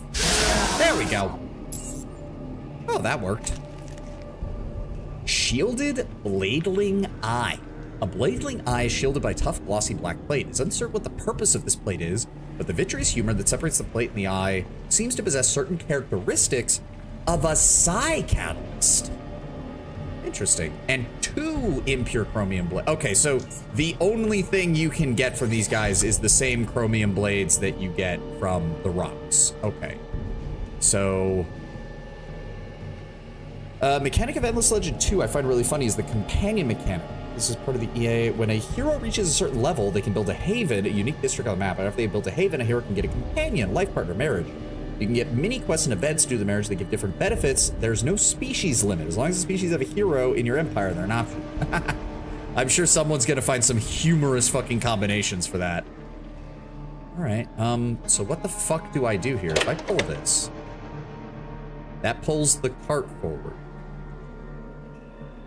So, what exactly are we... Okay, hold on. First of all, I used a lot of psi power in that, so we're gonna take a smoke break. There we go. Secondly, we... No, I've got plenty of batteries. Just go ahead and top it off. Go ahead and top it off. There we go. The eye can be used to make bullhead, a drug that prevents stunning incapacitation. Oh, I think I have the recipe for that. Gizzard enzymes and nitamental gel. I'm guessing I have to refine them down. Yeah. I already have something in mind, psychokinesis with stealth.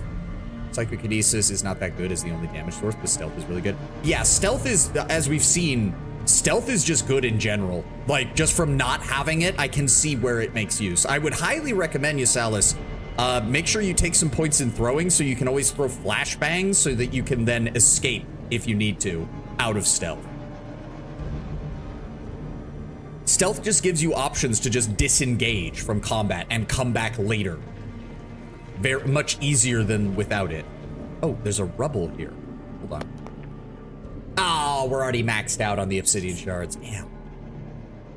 Okay, so maybe I can take this info to the mayor and he'll be able to give me something more about it. I don't know.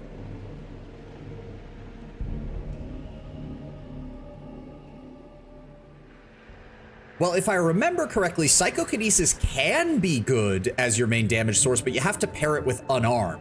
Like, you need to go for Psy Monk, basically. Because it has an ability that just pairs up naturally with your unarmed attacks, and it gives you some versatility. From what I've heard, Force Field is kind of broken because of the ability to just be like, oh, there's a bunch of enemies. Force field, and now I only have to fight half of them while the rest impotently shoot my force field.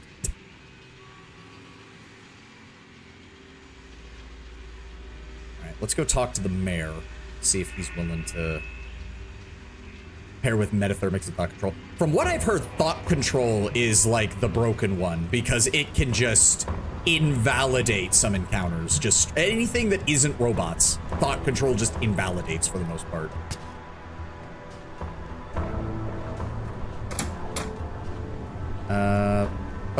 So far you've proven to me you're a man I can trust, and because of that I have a small job for you.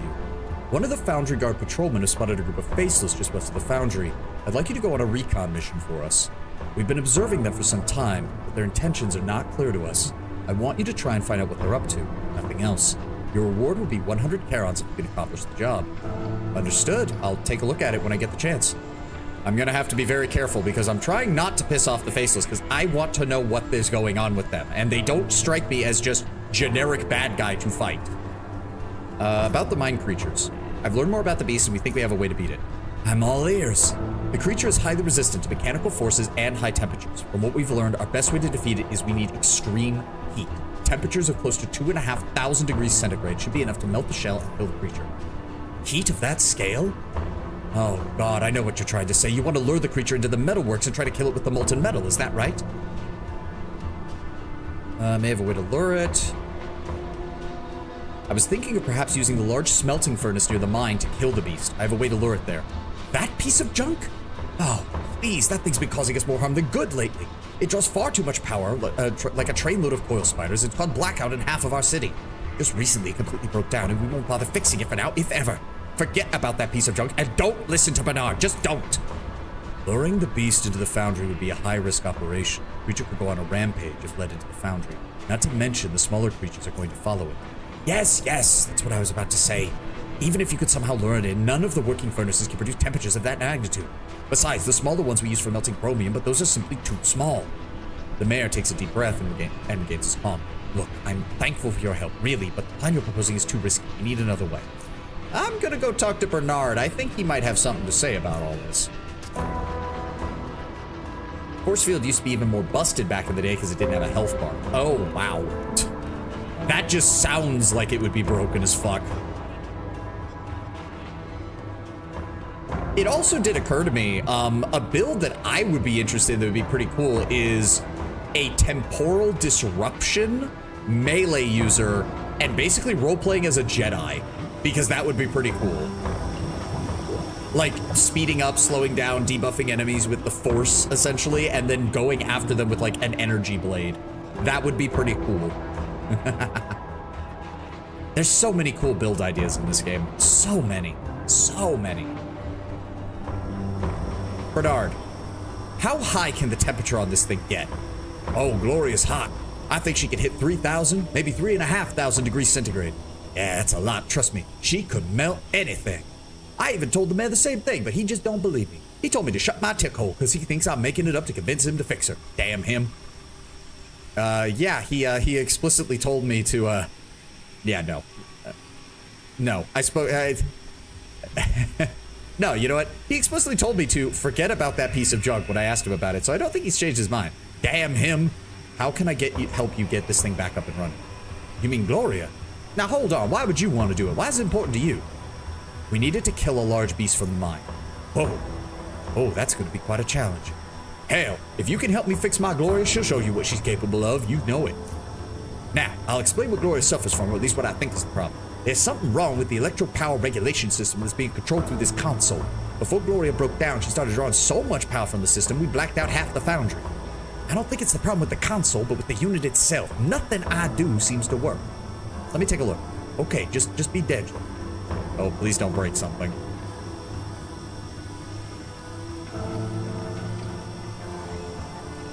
I don't know if I have enough electronics for this. Oh, you did it! She's alive! Oh, or I did, and we just won. We did it together. Couldn't have done it alone. Nah, you did all the hard work, man. If it wasn't for you, I'd still be sweating here trying to fix her. Oh, my dear Gloria. Is the furnace ready? You can't wait to see Gloria in action. Trust me, I want to see her too, to tell you the truth. But the thing is, you need to lower her with some ore and start the smelting process. We went through most of our supplies after the mine closed, so chances are you're going to have to go into the mine. Any ore rich in metal will do the trick. Use the cart system to help carry all you need. Where can I find some mining equipment? You can find some jackhammers lying around all over the mine. Lots of stuff was abandoned there when these things attacked. I'm sure the merchants got it in stock. You want to spend some carrots, of course. How did the carts work? As easy as underpad. Let me explain. There are levers in the mine that'll bring the cart to where you're used to. So wherever you need, you call the cart and load with ore. Once you're back here at the furnace, use the console to recall the cart, dump the ore. You can use it, the console, to start smelting the ore. It's so simple, even a cackler wouldn't mind doing it. All right. Well, I've already got some ore with me, so. You want to play as a Jedi, grab Sword Psychokinesis with at least 7 will, grab the Force User feat, and then use Electrokinesis to play as a Sith. And not a bad idea. Not a bad idea. As I said, I looked at some of the build ideas and I immediately thought of like, yeah, Jedi with a laser sword.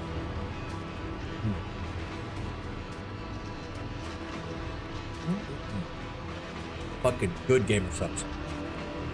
All right. Let me see what we've got here. Recall the cart. Okay. How do I put it on? Oh, do I just, hold on, do I just, whoop, this. There we go. And then turn the conveyor belt on. Is that, no, what else do I have to do?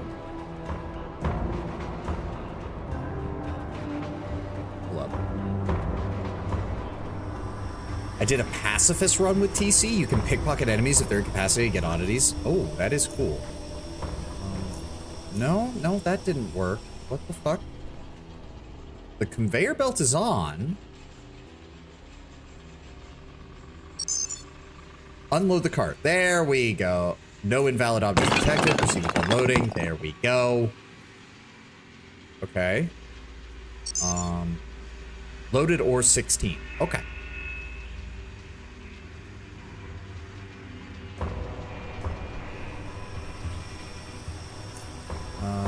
Wait, what? Do I need more? How much do I need? Hold on. Oh, 30. Oh, okay. Yeah, that way. Okay, so we need 14 more. Okay, we need 14 more. We can do that. We can do that. This is going to burn through some of my batteries, but... Well, wait. No, I dropped off the TNT, didn't I? I should have kept the TNT. That would have helped. Oh, well. Alright, let's go. Explosive barrel, jackhammer, that. Look at all these little dudes. Like, when they're in their larval state, they're not that bad. Okay, we got... Alright, pull the lever. Did that thing respawn by any chance? No. Okay, let's start with the ones over here then. Where am I at? Where's my tools? Where's my tools? Oh, and it's out of power. Yeah, this is I'm gonna be using a lot of energy for this. All right, pull the jackhammer down here onto the actual hotbar so it's easy to use. Yep. So okay, I see how the mechanics for this work. Luckily, I completely resist its damage, so this is just a matter of slowly killing all these things. Yeah, no, you barely do any damage, buddy.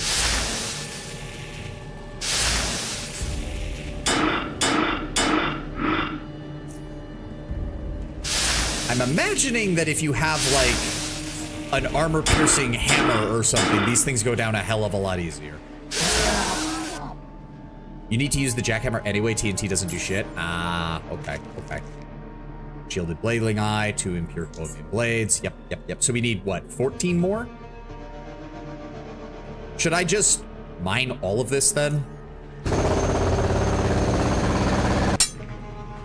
Okay. Probably. Okay. So what are we sitting at? We have 5 so far. Oh, hi. I love my armor. I love just the mental image of these things running into me, trying to deal damage, and nothing. Just my character no-selling it. I'm surprised there's no acid psi ability. I mean, I guess it kind of makes sense because the psionic abilities are all related to the mind, Gotchi. In order for there to be like an acid or poison ability, it would have to be biological in nature. And near as I can tell, all the psi abilities don't actually like interact with... The closest you get is that psychokinesis is, or not psychokinesis, thought control's neuro overload kind of overloads the neurons in somebody's brain, but that's kind of the closest you get.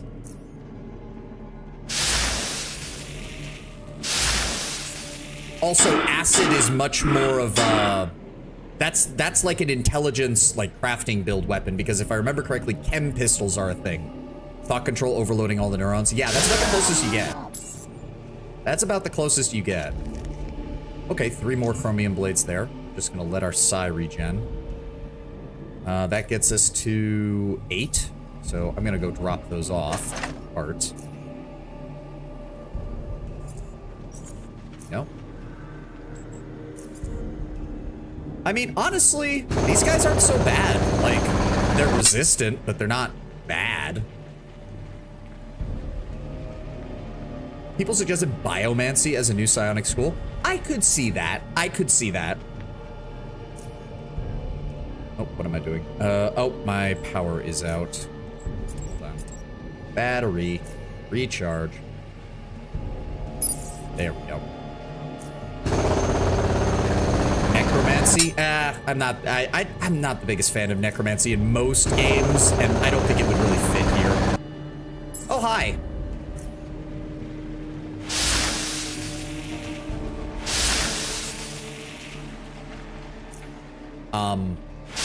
Is it stuck? Ha! It's stuck and it can't actually turn to get me. Get fucked. Well, that made this easy.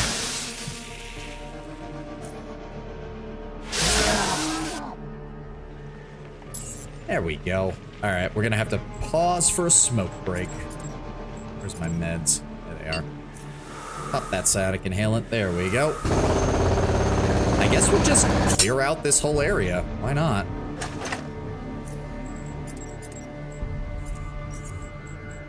Go.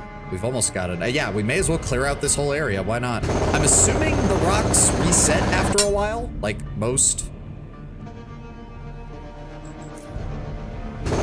Underrail, encouraging smoking. Yeah, I guess we may as well clear this whole area out. Why not? No. The big batteries. There we go. Hello. I'm just gonna freeze you to death. Sorry, buddy.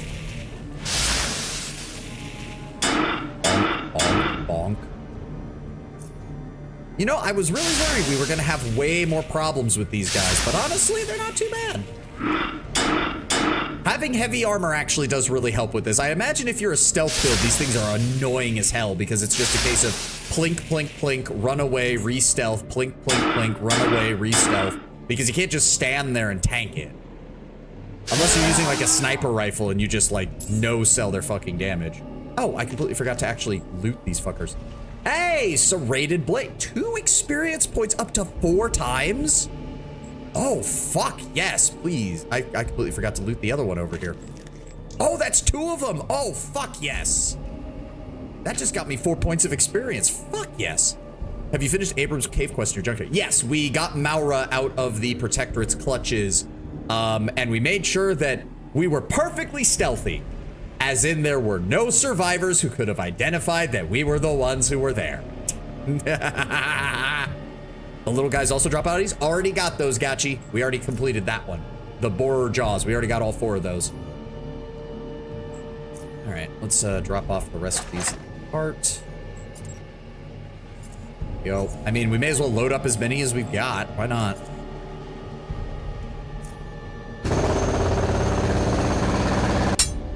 More chromium. Find Abram in Core City eventually. If I can't find him on my own, Lennon, I'll ask. On dominating, the bug guys come with a huge buff to melee damage. Not surprised. I've read about what dominating does to some of the loadouts of the game, and oh god. All right, before we keep going, I want to keep exploring. Out of the way, Mr. Boars. You're in the way.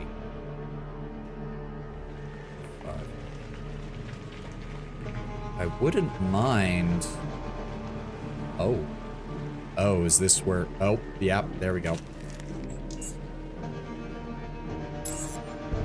Oh, okay. Oh, I thought that was another bladeling. Nope, it's just more chromium. That's fine. Zap. Zap. Oh, they're pretty slow, too. I guess that makes sense. They are made out of rock. Another mech I'd love to see in game is the Dragonfire. Draconis Combine mech. Who would have thought? Yeah. LBX-10, Gauss Rifle, Large Laser 2, Medium Pulse. Ooh, that doesn't sound bad. Is that a medium or... No, that would have to be a heavy. That would have to be a heavy carrying on an LBX-10 and a Gauss Rifle. Bonk, bonk, bonk, bonk. There we go. Ah, no serrated chromium blade that time. Ah, an old... Oh, we already have the old lamp. We already have the old lamp. Fuck. I mean, I kind of want to just keep mining and get... If we can get the rest of those experience points from these guys, I'm fine with that. Oh, hi.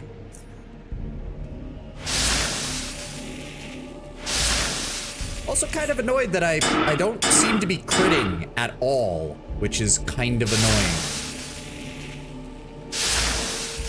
Despite having a much heightened critical rate, I don't think we've crit once on these guys. Are they immune to crits? Is that something that... Bonk, bonk, bonk. Rock lobster. Oh, really? Yeah, 2 health left. Okay. Oh, still nothing. Fuck. I see why you were saying these guys can be a bit aggravating in terms of, I'll let my psi regen. In terms of the farming. They are immune to crits. Oh, okay. So they would be a problem for my build if I was using, yeah, if I was relying solely on crits and not relevant here, but some enemies have crit resistance. Ah, okay, okay. That's good to know. That's good to know. Oh, so if that's the case, I really should invest in a second headband that is built around just raw damage. Whereas, so I should have the headband like I have now, which is based on crit chance and crit damage, and then I should have a backup headband that is just pure damage, probably for cryokinesis because it's my most spammable skill, that or pyrokinesis. Like you can get crit resistance, yeah, from like some of the heavy armors. Right, right. Still nothing. Damn. All right, we're gonna have to take a smoke break. We used enough of our psi there.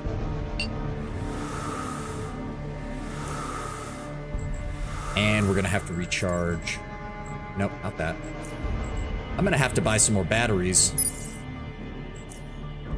I can only imagine if you were doing like an energy weapon run that you need batteries out the ass to keep going.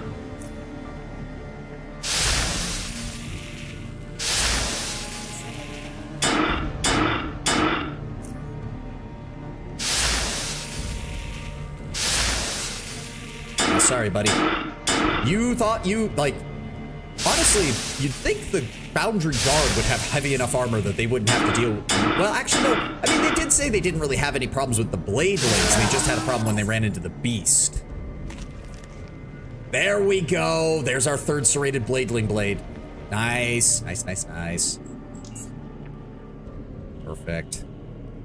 Yeah, let's just, hold on. There's, what, 5 rocks left in this area? Can we pull the...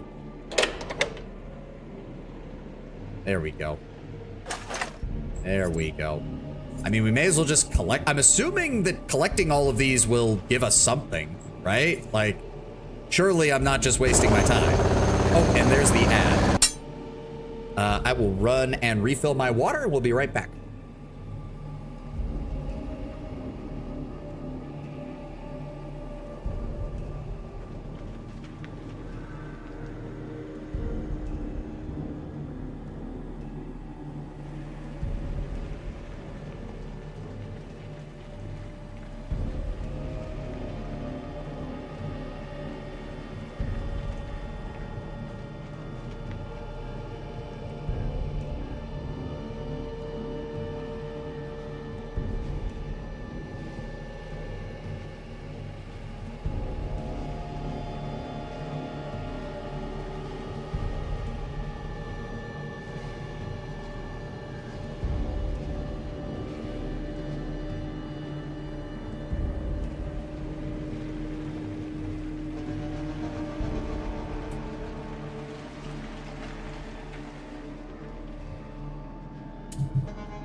You kind of are wasting your time.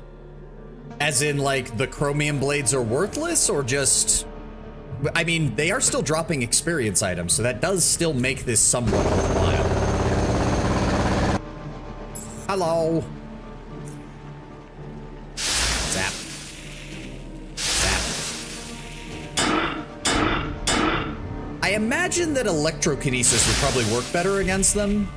Or maybe thought control with its neurological damage. Oh well. I'm just, you know what? I'm looking at it this way, Gachi. We're helping the people of Foundry, all right? We are a proud patriot of Southgate Station, a proud patriot of the Southern Underrim. And thus, we will aid our fellow Southerners in this endeavor in order to bring together the South of Underrail together under one glorious union against the Protectorate, because fuck those guys.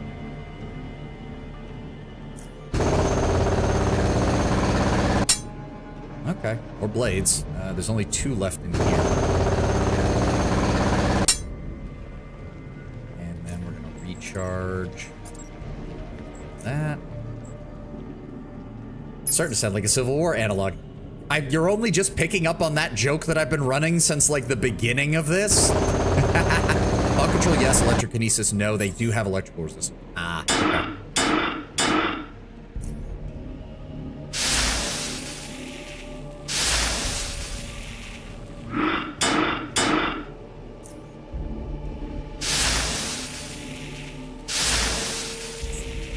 My consideration for the American history analog is very low, my friend. No, fair enough, fair enough. I would have thought you'd have gotten it when I sang, when I did a version of Dixie, but replaced Dixie with Southgate. I would have thought that would have made it very obvious. Also, in case you haven't noticed, I've been giving pretty much everybody in Southgate Station a southern accent. Ah, damn, still no. There's one more EXP item from them. One more. And we'll be good. All right. Drop those off. Dixie is not common knowledge here, bud. Fine, whatever. Move that. I said, move that? What? There we go. Swedish. Dixie's not common. One more oddity, Arthur. Correct. Also, I'm just gonna... You guys are starting to get a little annoying. There's a few too many of you. There we go. Few too many of you around here.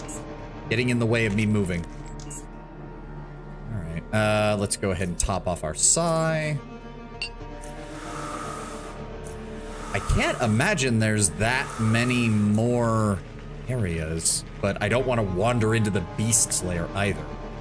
Oh dear. Another dead miner. Oh, hi, Mr. Bladeling. Hello. I would like to freeze you to death now. We fight for stations right to do what? To shoot the shit out of the Protectorate for trying to get on our turf, that's what.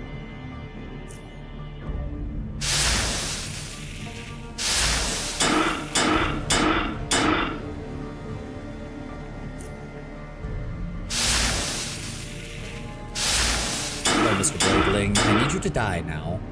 55 health left. This should kill him? Nope, not quite. There we go. Hey, another skeleton visor. That's another 2 points of experience. Fuck yeah. Advanced health hypo and a frag grenade. Ah, damn it. Well, we are so close to a level up. We are so close to a level up.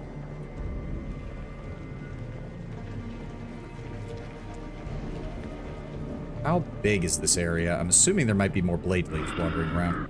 Oh, I heard that. I heard that.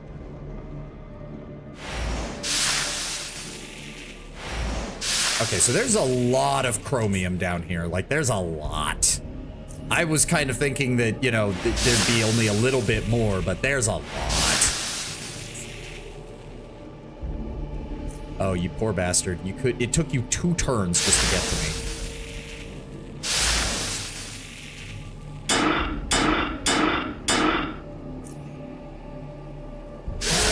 There we go. Come on, EXP. Yeah, that's the last one. That's the last one, I think. Yep.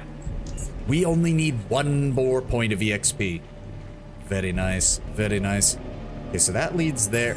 Of course, there's another one. Son of a bitch. Wow, I actually won the initiative on that. And then we're just gonna back up.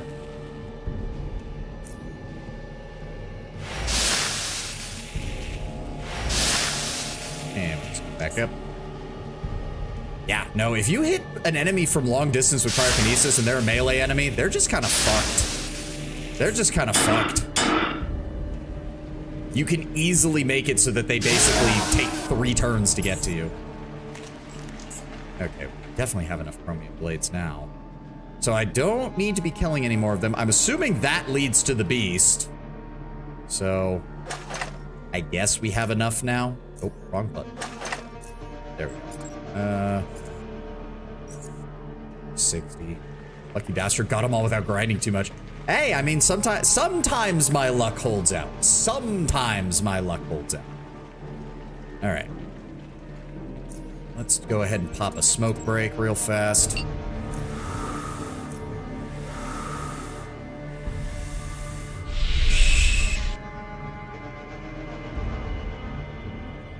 Let's head on back.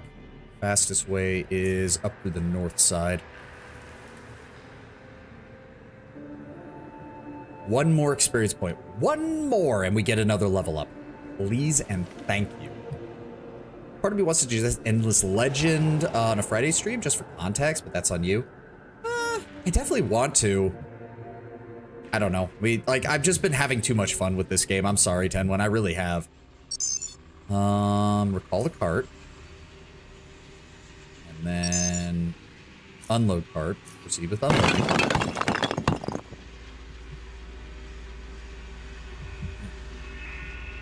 All right. So do I turn it? Initiate the smell. Okay, hold on. I feel like we need a proper save here. Initiate the smelting process. Oh, we got experience from that. Fuck yes! Oh, hot damn, level 17. Okay. Let me see here. Mercantile goes up by another 5. Metathermics goes up by another 5. We only need like 20 more points in Mercantile. We'll never have to put more points in that again. Persuasion is also, wow, my persuasion's actually quite high. Let's go ahead and put some more points in mechanics, some more points in electronics. Let's get hacking up another couple of levels. And throw. There we go. I'd play Endless Legend 2 once it's out of early access. Oh, absolutely. No, that is already on. That is like priority. When that is out, it is getting played. It is getting played. I've been looking forward to that. I've just been looking forward to that. I think after playing Endless Space 2, especially, I think whatever they come up with. Tenwin is in the beta, and he's been giving me glowing reviews of everything so far. Not breaking his NDA, though. He hasn't given me any specifics, but it all looks good. Yeah, we now have a 172 effective in metathermics. Very nice. Okay. Oh, right. Another specialization point. Let's go with more crit chance. All right. I think we have enough, I'm assuming. And now, still 29 experience to get to the next level. Where did my character go?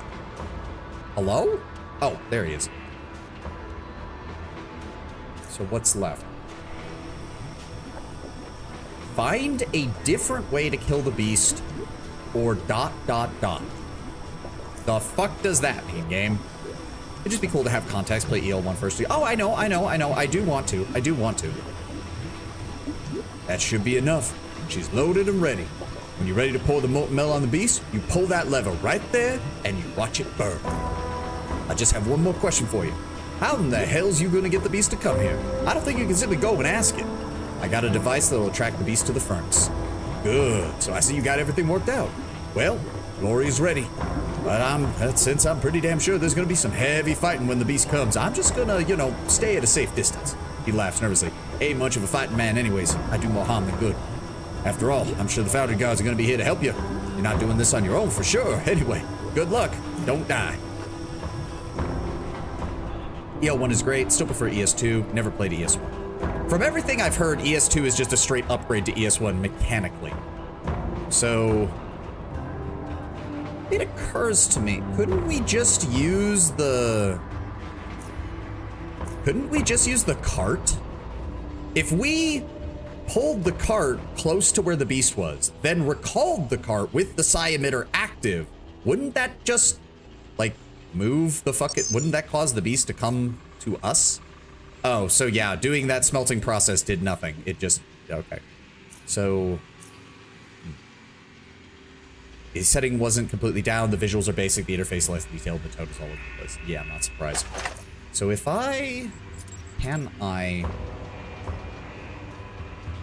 oh no, place the psi amplifier on the floor in preparation to lure the beast. So, I'm assuming, do we need to go, I think we need to go talk to that guard, because he was pretty interested in wanting a piece of this thing.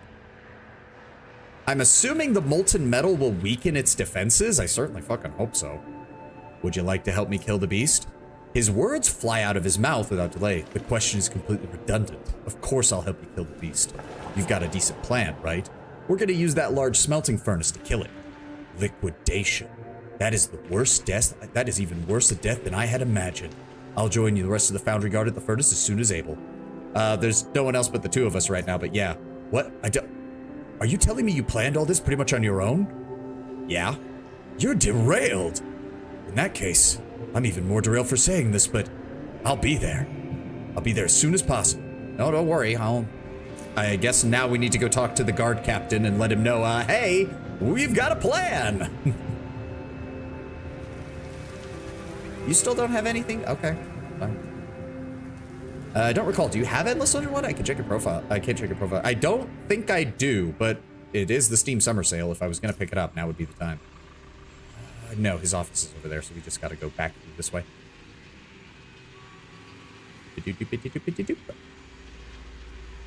I swear to God, if I went through all of this and the mayor's still like, no, we won't help you, don't send any of the guard, I'm going to be very disappointed. Mayor's office is over here in the corner.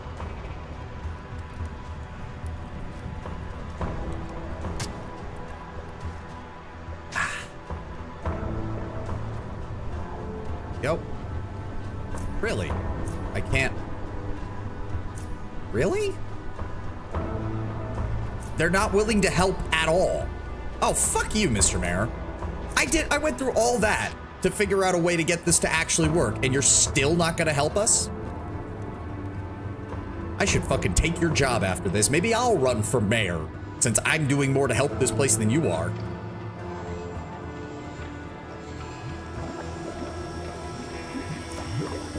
I don't know if there's anybody else we can convince to help us, though. It's just that one guard and us and... Well, I mean, if we get completely... Talk to Dan? I already talked to Saban. Talk to Dan. Oh, right. He's bored as hell. Of course he'd be down for this shit. He's back in the residential area. Right. That's politicians for you. Battle Mayor would be a cool title. Yeah. I mean, the Catholic Church has had a few battle popes and battle cardinals over the years. You'd be surprised. That kind of title sounds pretty impressive. And then, of course, you have the Pope in Battletech, who is literally a mech warrior Pope.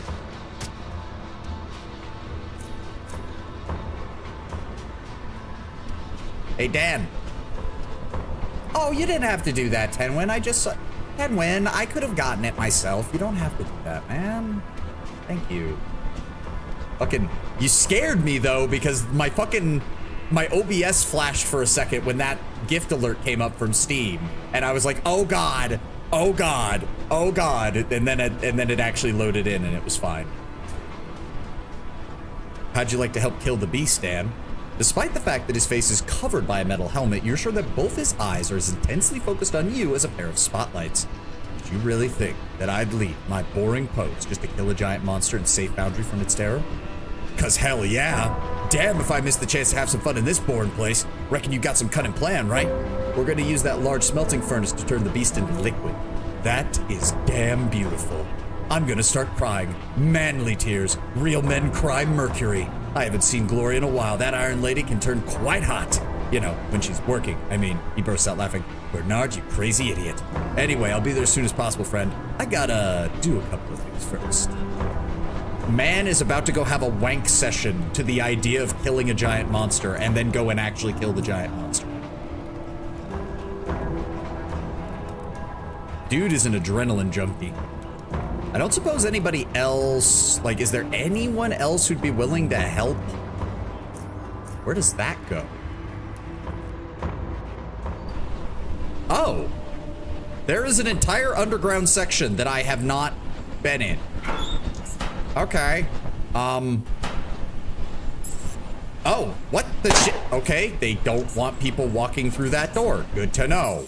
I didn't realize that was a thing. Sorry, guys. Oh, it's the prison. Oh, okay, that makes sense. Just those two? Okay, okay, that's good to know. I was kind of hoping there'd be more. Kind of bullshit you can't even convince the mayor to lend you some help. I don't know. That just seems like bullshit to me. As I said, we'll try it. I'm not sure how well we'll do, but we'll see. I don't really have much in the... I guess we know the caltrops will at least slow them down. The high explosive grenades will... The high explosive grenades do counteract armor, so it's not the worst idea. Oh, hey, he brought a... Oh, shit, he brought a plasma sentry with him. Hot damn. Okay, let's give me a hard save here. I'm assuming we want to plant it in here. Yep. I'm probably gonna want to run. Get out of there. think. How is this gonna work? Do I have to like set it up? Do I have to, is it giving me time to set up? You need to talk to it, then run. Okay.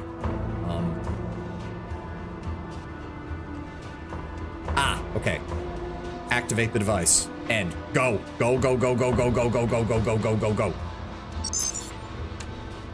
All right. Oh, apparently I triggered the, oh, okay, there's gonna be bladelings coming in. Ah, okay. But they have to come up towards me, which means that if I throw some caltrops out, yeah, there we go. And then I'm gonna start blasting them. Ooh, good throw. Ah, they brought energy weapons. Perfect. Pew, pew.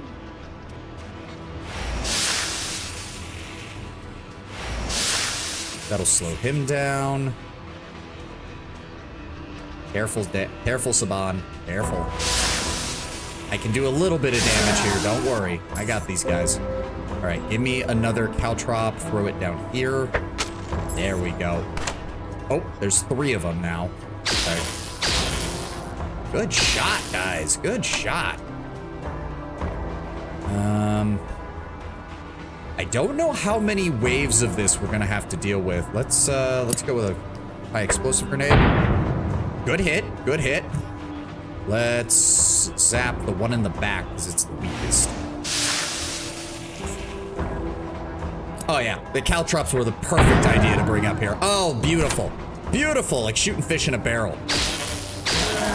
Get fucked. Oh, he missed. Damn. Wait. They're shooting at something else? Wait. Are there more that I can't see? Uh-oh.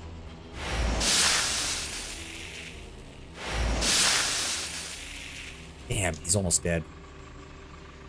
Oh, there he is. Hi, Saban. Ooh, nice. All right, hold on. Let's go ahead and pop. Nope, okay, fight's over. Take that real fast. Pop off everything. Give me another caltrop. Just reinvigorate the field. There we go. There they are. 1, 2, 3, 4. All right. High explosive grenades. Good hit. Got 3 of them. Not bad. Let's go ahead and slow them down.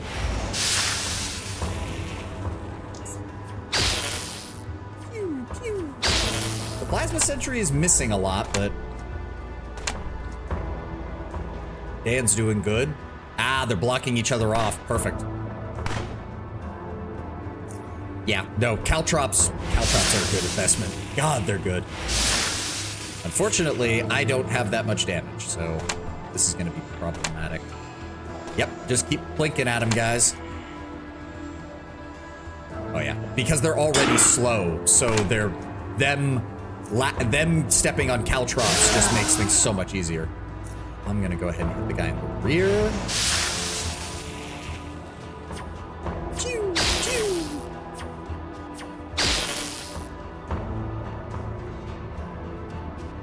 Okay, we need to wrap this up. You and you. You know what? Pop a premeditation so we can kill this one. There we go. Bonk, bonk, bonk. Ooh, good shot, man.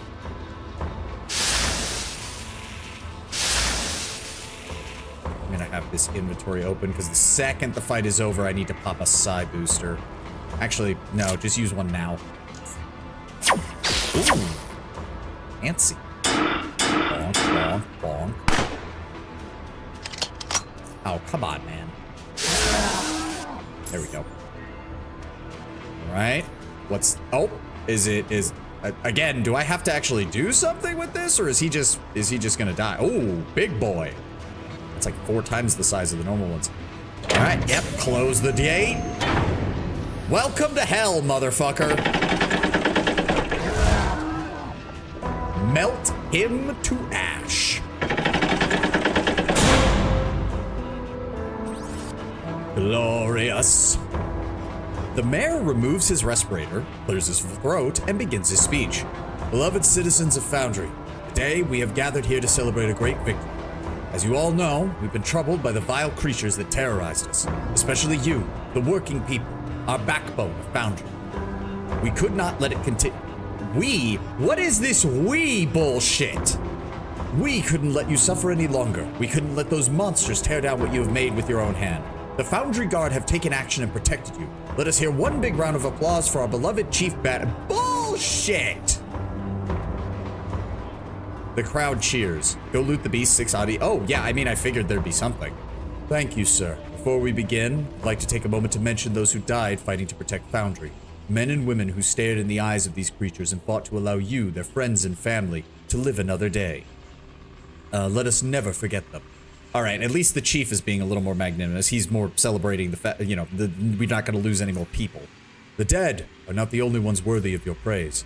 This young man played an important role in aiding the Foundry Guard slay the largest of these beasts, the ones responsible for those deaths. Sovan of SGS. He turns to you. The crowd cheers. Okay. So the mayor's just being a jackass, but the chief knows we're the ones who were really responsible for this. Would you like to say something? It's an honor working with the Foundry Guard. Foundry rules. I've seen worse. I did all the hard work, just so you know. How do you people live here? Some of you will die tomorrow, I guarantee it, but don't be afraid. It won't be painful for most. You people should all burn in hell. You should elect a different mayor next time. This one's an idiot. No. You know what? Saban and Dan did their jobs. They also deserve some praise. They kept things safe. You know what? It's an honor working with the guard. The monsters are dead. You're all safe. Your mayor's still an idiot, but that's not for me to judge. True words indeed. Thank you, Savan, and thank you all for coming here today. The crowd cheers.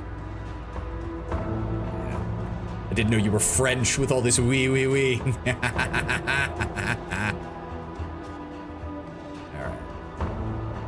Yeah, I love that. Okay, so they did give us 1,000 coins. That's nice. There we go, Mr. Mayor. See, if you had led with that, I would be a little less insulting towards you. And I love how your real reward is whatever oddity the creature was carrying, because they only gave you 1 XP for finishing the quest. Oh, I also need to pick up all this shit. What did they drop? Okay, so those blades have to be worth something, right? Because they're still dropping them. Oh my god, that's a lot. I'm gonna be overweighted by this, aren't I?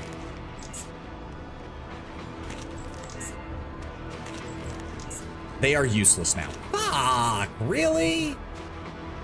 You can't even use them to make, like, chromium or something? That, like, because, like, they said they use that. They make that. Like, why would you... That's bullshit. That's bullshit. How do we turn this off? Drain the tank. There we go. I also need to finish exploring the mine because I didn't go too far in for fear that the creature would, you know, show up and kill me. There we go. The Beast. Head of the Beast. A hollowed out head of the mighty beast of the Foundry. Most of the scales have been burned off, but the rocky crest and the metallic skull survive. It is very heavy. And the unscathed scale of the beast. Somehow this huge scale has evaded incineration. 6 points of experience. Hot damn.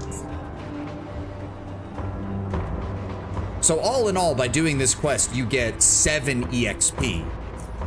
Well, actually, I think you get an 8 for doing that and a 9 for helping. So doing the whole quest chain gets you almost like 10 EXP. That's pretty fucking good. Oh, right. I wanted to check out the rest of the... I want to go back into the mines, hopefully before the fucking enemies respawn, so that we can finish exploring it, because there was still some more down here at the end that we did not go through. So I want to run through that real fast. Oh, yeah, they've got people out here now. You need some extra firepower, go see Kevin Gray, guardhouse. You didn't hear nothing. Oh, right, I do need to go talk to that guy.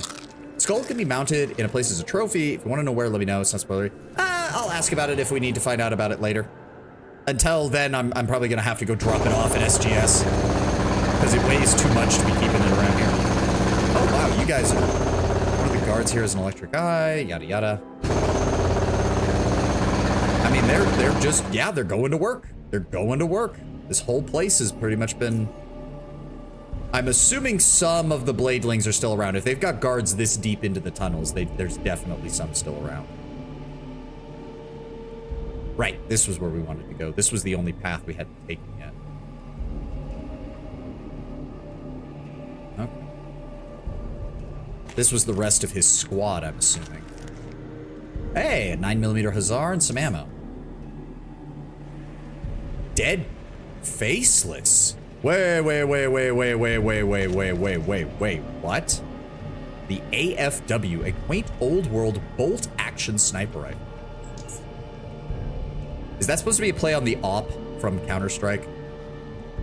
Plasma pistol, 5 fusions. Okay, so they use almost exclusively energy weapons. Faceless mask fragment. This is a fragment of a faceless mask. The inner workings of the mask have been destroyed or removed, so it's impossible to tell if there's a non-obvious purpose that the mask serves. That's another point of experience. Thank you. And a monsoon crossbow. Why were there faceless? Admittedly, it looks like they might have stumbled upon the beast too. Wouldn't surprise me. They dig around a lot of places. And it doesn't look like they're... Oh, the patrol that he asked me to look into. Maybe they're looking for these guys? I don't think... Oh, God. Knowing the faceless, it wouldn't surprise me if they're not going to take... If we tell them, oh, yeah, a giant monster killed them, they're going to be like, yeah, we don't believe you. We killed Mr. Beast. Hooray. Yeah, okay. I guess that's it. That's the mines. We're done. Still strange that they were faceless down here. Still very strange.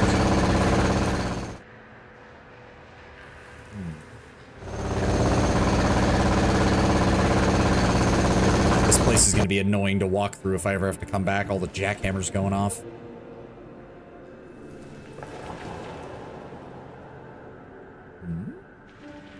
You guys looking out over here? There's nothing over here. Fighting the beast must have felt like living a bad dream. You don't have to be old to be wise. Remember that and you're golden. All fear the scent. What? Greetings. I sure hope you aren't planning on breaking the law. Dude, I just saved your station. Give me some leeway, all right? Again, you have a name. Why? Oh, now you're willing to talk. A middle-aged woman is just about to take a bite out of a cold piece of canned meat when you approach her. She scans you for a moment, hesitating, but then decides to address you. Can I help you? Yeah, I'm Savant. I'd like to ask you something. All right, I'm on break. I'm Olivia. What do you need? Your husband wants you dead. What? Oh, this is... Oh, the drunk guy. Right. Okay. How do you feel about the mine having been reopened? Oh, she only talks when she's in that spot. Oh, so I fucked that up. Well, it's definitely much safer. I was concerned that those creatures would swarm us. Heard the rumors, you know, and, well, the guards did an excellent job. No. Me, Dan, and fucking... Why can I not remember his fucking name now? Sapan. Me, Sapke, and Dan. We did a good job. We did a good job, okay? The rest of you fucks didn't do nothing. I'm sure the Foundry Guard are good people. I'm sure that most of them would have helped if they'd been allowed to. But your mayor and your chief of security are a bit of a jackass. Now they're golden. I heard you helped in some way, so I suppose I should thank you as well. She laughs. The foul world needs more people like you. Oh, thank you. That actually is nice. What do you do around here? Oh, I'm a chemist. I make explosives for mining purposes. TNT. Trinitrotoluene. That sounds interesting. I was just curious how it was made. I can explain the process to you if you wish. Don't get to talk much about, Oh, no. Trinitrotoluene. Trinitrotoluene. As often as you think. No one understands what I'm saying. Most of the people here deal with simpler things. When it's TNT, it's just when they need to blow something up. Sure, love to hear it. Reminds me of the old Skyrim meme. The Dovahkiin saves the city multiple times, gets arrested in the middle of helping to fight back the Stormcloak attack because he stole something. Yeah. Oh, that makes me want to watch the Chalk Eaters. I think that's their channel name. They're It Must Have Been the Wind. It must have been the wind. Da da da da da da. They did that whole song for the guards in Skyrim. It's fucking, it's adorable. Like it's adorable in the best way. Great. First, you just need some sulfuric and nitric acid. Mix those two together. Add a small amount of water. Pour a small amount of that into an empty beaker. Then put it in an ice bath. Add some toluene, and stir it. After several minutes, heat it up to 50 degrees centigrade. And then add some additional sulfuric and nitric acid mixture. Continue heating. Cool it down. Drain the acid. Heat it back up again. Add some more mixture. Do that for 3 hours, and then the TNT will solidify. And then you can cool it down with water. And there you go. There you go. Short version of the process. Now, you do have to be careful. All measures have to be exact. Temperature, acid mixing ratios. If you mess something up, you can blow yourself to smithereens. Never happened to me, though. One brain cell, I was looking that song up when you said that. Yeah! Yeah! It's a good song. Like, genuinely, Chalk Eaters has some really good songs. Like, the Eternal Horizon one is adorable. That is one of those serendipitous moments in all of gaming history where it's like, Animal Crossing and Doom Eternal released on the same fucking day, and their fan bases just decided to run with it. Like, you wouldn't think they would, but they did, and it's adorable. Also, the idea of Isabella with a super shotgun is just fucking funny. Thank you. Don't mention it. Thank you for listening. What could you tell me about the foundry? If you're not drinking local water, or eating local food, or working in the mine, or with explosives, or breathing the foul air, it's not too bad of a place to live. Oh, and the meat here is pretty good as well.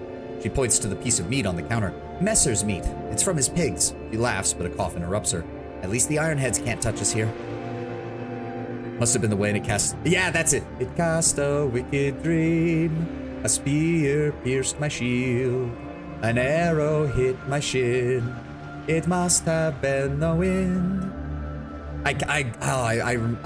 When I first found that song, I was able to sing it. Like, I remembered the lyrics pretty well, but I can't remember them now. It's a good song. I can do Eternal Horizon. Life was quiet all around. Cute little island, nice and non-violent. Then everything turned upside down when a new guy came to town. Bow.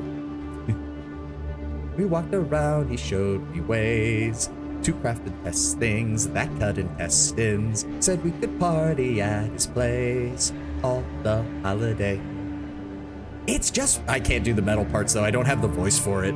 I remember the lyrics, but I can't sing it very well. By the way, Miss Olivia, your husband wants you dead. She starts coughing violently, almost 10 seconds. Then she recovers and responds. What? What did you say? Yeah, I talked to him while he was drunk, and he mentioned he was planning it. Oh, he did now. She pauses. The sad thing is, I'm sure that drunken airhead actually meant it.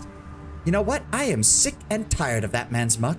Her eyes become watery, but don't produce a tear. He's ruining my life. I hate him. I hate him. If anyone deserves to die, it's that bastard. Muck. Why don't we just report him? And what will we say? Oh, a drunk man mentioned he wants to kill his wife. Please arrest him. I doubt the chief would even bother. I could kill him. Or I don't like that that's my only option. I don't like that that's my only option.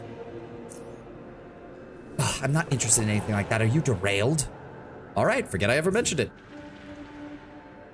I love how the game's just like, come on, get involved in the domestic dispute. Kill one of them. It's like, why? I probably will eventually when I need all the experience I can get, because I'll probably get experience for completing that. But right now, why? It doesn't even make sense. Yep, small faceless group, chief banner, yeah. I was going to do something. What was I going to do? Let's go to Bobby. Hey, Bobby, are you willing to buy anything from me, Bobby? You're willing to buy some ammo that I found. That's nice. And that's about it. Okay. You'll give me 32 points for that. Works for me. Oh, I should probably talk to Bernard. I'm assuming he's back with Gloria now. I should have remembered that. Nope, over this way. No, Chalkages is good. Princess in Another Castle is another good one. And of course, It Just Works. God, It Just Works is a meme at this point. Like, it was already a meme. The song was based on the meme, but the song has given the meme new life. Because God, if that isn't just exactly how fucking Todd Howard is. He looks ecstatic. Isn't my Gloria the best? There ain't a thing in this world she couldn't melt, from the beast to frickin' super steel. He lets out a content sigh. How do you feel now that the mine's been reopened? That's nice, but more important is that my Gloria is alive and well. Did you see her melt that creature? All that's left is the shell. Makes me so proud, Gloria. Oh. You mentioned super steel. What?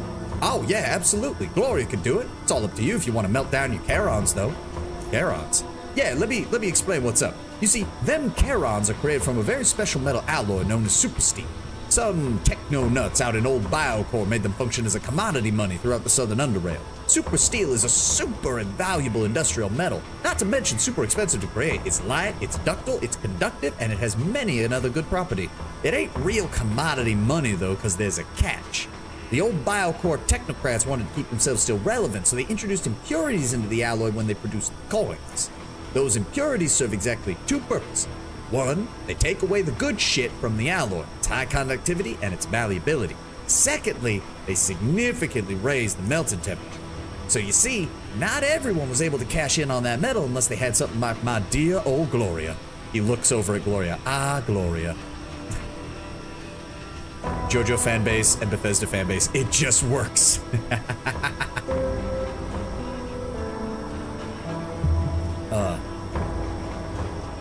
Tell me more about super steel. All right, them Stygian coins were created from a very special metal alloy known as super steel. Oh, this is just a repeat of what you just said. Never mind. Okay, so how do we remove those impurities to get a higher quality super steel? Oh, sure, we can get rid of them as much as we can during the refining process, but simply put, we can't get rid of them all. At least, you know, not with the techniques our metallurgists use. Is there anything I can do to help? I don't know. Unless you're a metallurgist yourself, I don't think so, unless you know a good one, or unless... Look, you're a resourceful kind of guy. There might be some useful data on these impurities, or super steel in general, out there that could do us some good. If you manage to find anything interesting, just bring it to me and I'll pass it on to Andy, who's our chief metallurgist. Okay, so... I'm assuming then that this is related to the quality of the plates he can make. At least that's what it sounds like. What can I make out of super steel? Well, you can make weapons and armor for starts. The stuff you can get, you can make from ordinary steel right now if you're a metal worker. If you ain't, there's no point in explaining it. Also, Leone might be able to make sheets and fiber if you bring him some super steel. Them things might also be of use to you. How many Charons do I need? Well, let me see now. You need 3 standard plates to make anything useful. You take the weight of the coin minus the impurities. You're looking at about 3,000 Charons per set of plates. Okay, yeah. I knew I needed a lot, but I didn't realize it was that much. Whew, okay. I know it's a lot, but as I said, if you're a metal worker, it'll be worth it. And no, I ain't getting rich off of it. My share is going to be about less than 100 Charons a set, and I think that's more than fair. Oh, so that's how you get 180 quality super steel. Yeah, from the sound of it, and given what he said that it was Biocore that came up with the super steel, I imagine we need to find some old Biocore facilities in order to find this tech.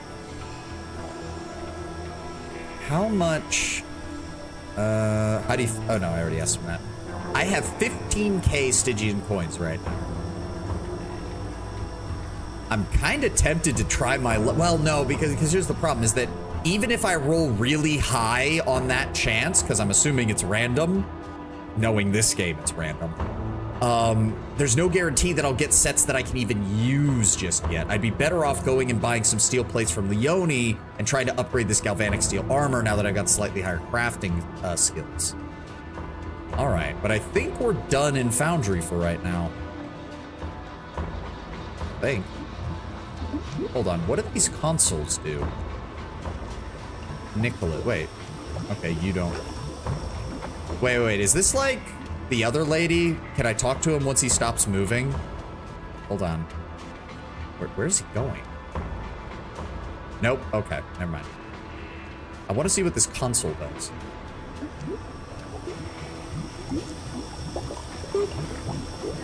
Oh. No, why would I do that? No.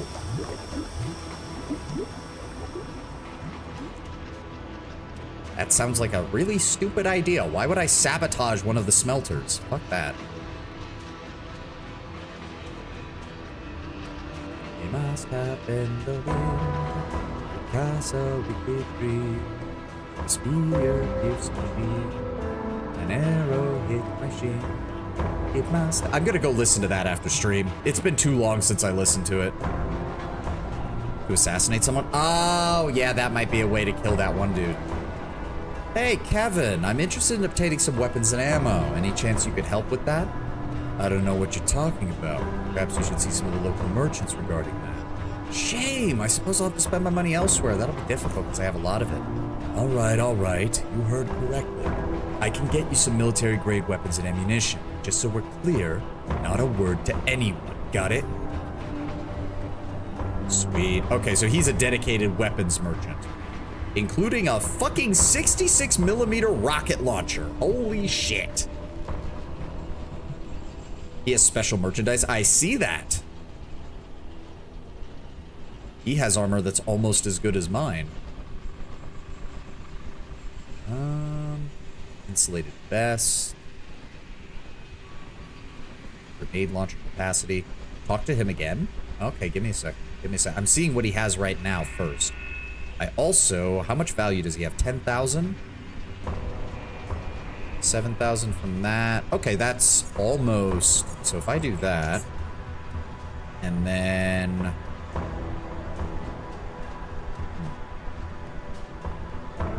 You have any balaclava, bullets? Don't need that. Don't need that. Don't need that. Don't need that. Don't need that. Don't need that. Don't need that.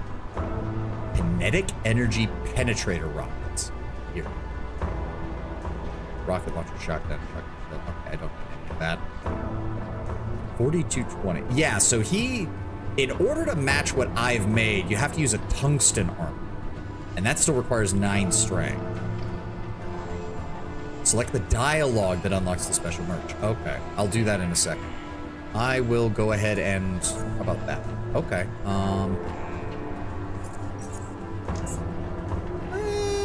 299 coins plus some grenades in exchange for the 2 rifles that I picked up. Sounds good to me. And then, there we go. I'm a serious buyer, Kevin, and I think you haven't realized that just yet.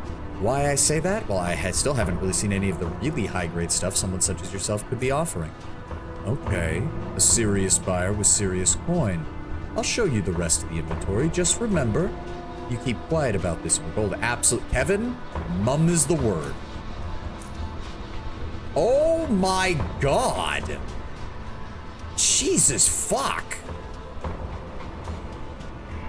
My dude has fucking everything. I mean, again, it's not really stuff for my build because I'm not using guns, but holy fuck. He does have a better version of that. He now sells magnesium Molotovs. Really? Oh, you're right, he does. Hot damn. I mean, we can make those now. I don't have access to much in the way of magnesium is the problem.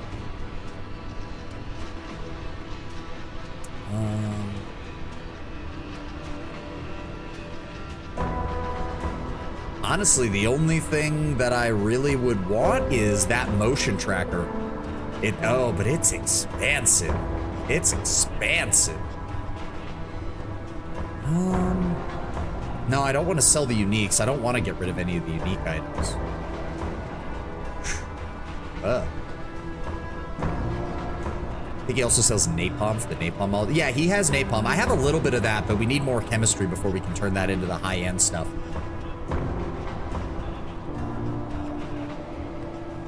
Okay, I'm not gonna buy anything right now, but I'm gonna, well, no, I will get the Molotovs. I'll get the fancy-ass Molotovs. I'll take those. But otherwise, we're good for right now. I'm gonna remember this, though. This guy's got a lot of shit. God damn. Now I got hype for this legend. It's okay, man, we will play it. Don't worry. We will play it. I guarantee it. All right. We need to head back to Southgate. No, wait, Leone. Leone, I wanted to talk to you.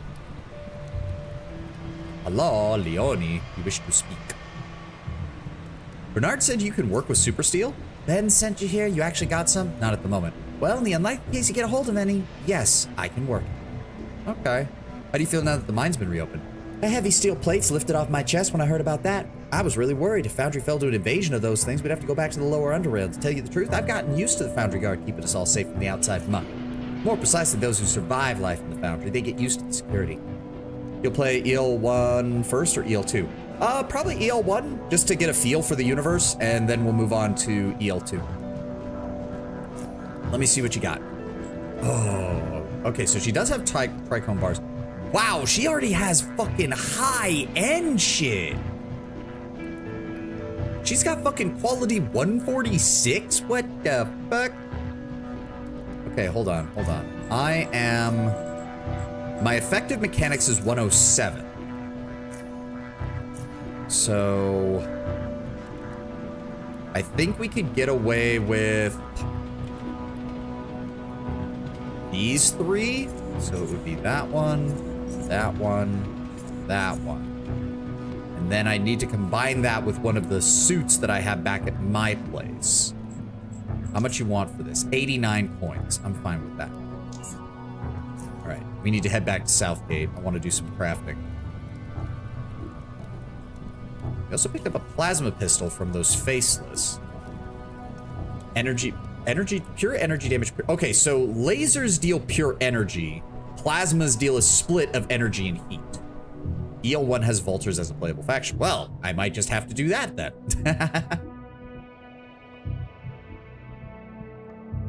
There we go, Southgate. We also need to check back in at Core City, because I have not heard anything from Cortec regarding what we're supposed to do next. I still feel bad about Henderson, but there's nothing I could do. Again, we were doing fine, and then Henderson stepped out of cover once and got shot in the head by a sniper, twice. There's nothing I could do. It's not like you can body block for people in this. Not that it would have mattered. The fucking sniper round did like 300 damage. I'd have died too. All right, let's drop off you. Okay, so if we're building a 3-panel set, let me see my metal armor. Where is it? Okay, I just need the carrier vest. Which sort? Drop you all off. Oh, I still have a crossbow. What about that? So the question is, do we take a regenerative vest or do we take a sturdy vest? We do have a decent galvanic vest, which would pair with the one that we already had, which would let us produce some better electricity resistance, which is not the worst idea. I mean, if we slot EL1 as a Friday stream or something for after Unreal finishes, would that be prior to EL2's full release? Oh, have they actually announced the full release for EL2? Because if that's the case, then yeah, I wanna prioritize that. Let's see here. Right, we don't use that. We use that for the helmets. Right.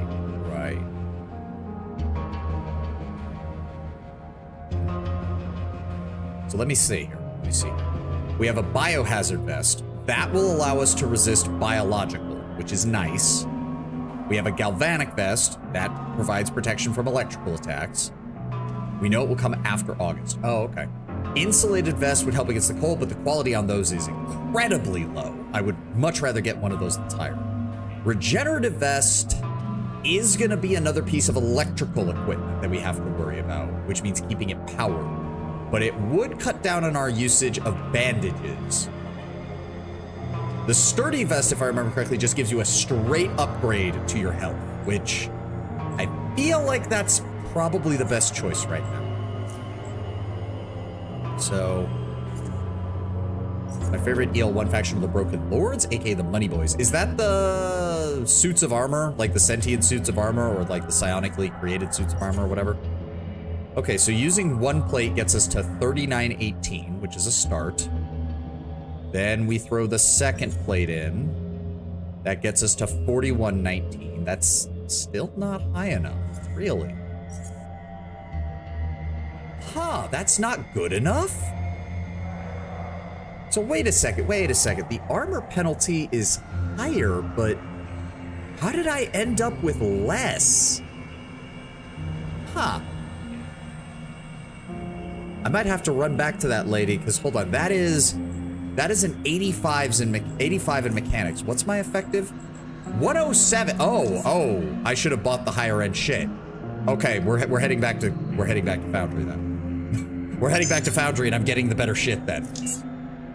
The Knights return to Dust Armor Suit Vampires. Yeah. The Knights return to Dust, Thousand Sun style, just with their minds intact. They require Dust Strain to survive. Okay. Leone, I need to see your better shit, please.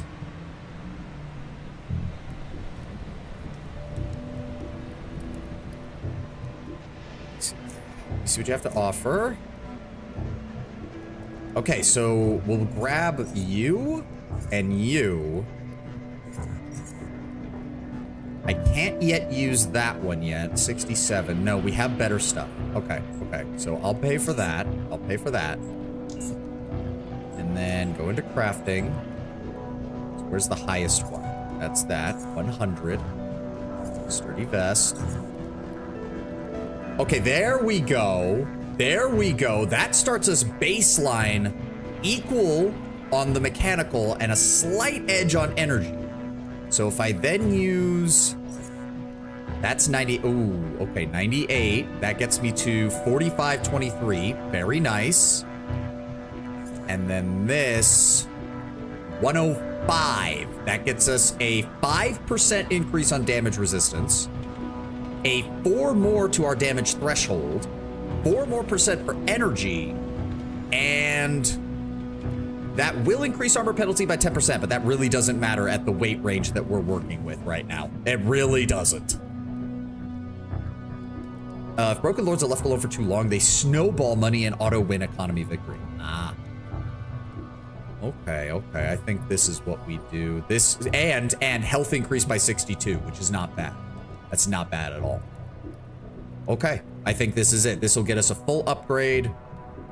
Yeah, the additional, if I can also make a decent pair of boots after this, that wouldn't be a bad idea either.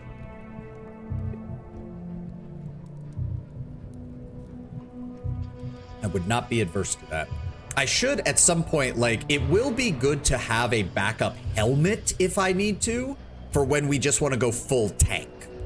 Because between the two of these right now, like, even with this, we're looking at a 29 damage threshold for mechanical and a 53% mechanical damage resistance. So I cut anything below a 29, no damage. Anything above that, I cut by over 50%. That's pretty fucking good. Can I add another plate? No, we're just shy of that. That also puts us at an armor penalty of excessive. That's fine. Because unfortunately, yeah, we're going to be running with a higher armor penalty until we get access to proper super steel, which is much lighter. This is the reason why I go for psychokinesis. I just prefer lightning and telekinesis over making grilled ice cubes. I'm a stickler for fire. I love my pyromancies. I love my fireballs. I just wanted to set things on fire. Also, Ysalis, you got to admit, thermodynamic destabilization and turning an enemy into a grenade, that's pretty fucking badass. All right, yeah, we're gonna go with this. We're still at 3 plates rather than 4, but quite frankly, you really can't do 4 plates until you either do tungsten with enough strength or super steel when you get a high enough quality. There's really no way around it. So yes, we're gonna go ahead and create that. It's cool to... Yes, it's cool too, or hot, but I like lightning more. Fair enough. All right. I do want to keep these. Yeah, that is the highest I've got, is a 71. So we do have the sturdy steel armor.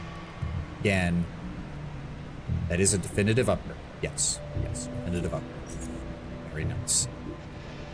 Now we can disassemble this. Or we could see if somebody's willing to buy it. We can take a trip. Ooh, I could take a trip to Core City. If they have some good foam No, wait. there is the guy here who sells weapon components. Hold on. Or armor and weapon components. At EL1, we have the Mycera, One City Fungus Faction, Spread Some Ruins, the Kapaku, Short Lava-Based Industrialist, going to war with Golems, the Morgar, Sea-Based Mind Controllers, Eldritch Evil Bastards, the Alai, humanoid bat-like white creatures with a big monk culture, the original Oregon inhabitants, supposedly, and the Forgotten, human-like stealth and spy specialists turning into black smoke. Okay. No, wait, the guy with the... He was over here. Brian, that was him. Do you have... So you... Oh, you do have... That is better plates.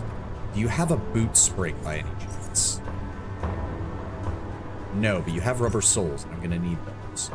You don't have any padding or boot spring. Oh, alright, that's fine. I will go ahead and give you the lower weighted plate. There we go. That'll change out on my weight there. So keep that. Yeah, we'll keep making boot spring boots just for the slight improvement to movement points, because we're not doing stealth. Oh, wait, I can go in here. Oh, that's just the back of that area. The Forgotten were banished vaulters. Now they are edgy, sneaky boys. We need to go to Core City. I need to see their shit. Oh, and it's ad time. Okay. I'll run to the restroom here in a second. I'm gonna run to the restroom and we'll be back, and I want to see if we can build ourselves a new set of boots.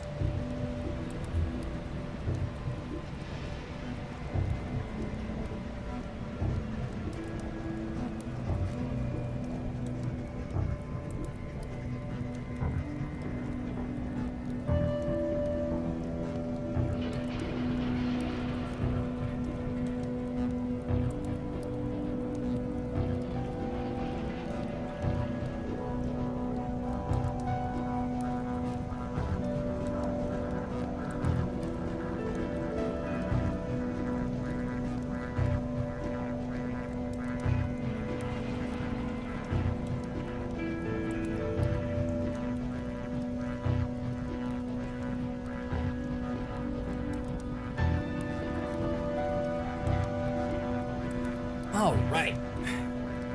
Ad's still playing, but all we're doing right now is trying to find an item at the vendors, so I have no problem just running through here while we do that. Wild Walkers, the boring one, Elf Analogs, Skin-Colored Twi'leks, Living Forest, Archer Treants, etc. Broken Lords, as I explained before, Vaulters, Scientist Warriors, you already know them. Necrophage, you know them as well. No Diplomacy Swarm Race, propagating through corpses. Ardent Mages, High Magic Humans, gain power through pain, and the Roving Clans, Humans, Trading Caravans, living on top of giant beetles. Oh, okay. That sounds kind of... Oh, wait. Mo, do you have any of the Psy Beetle food? You don't. Fine. Alright. Alright.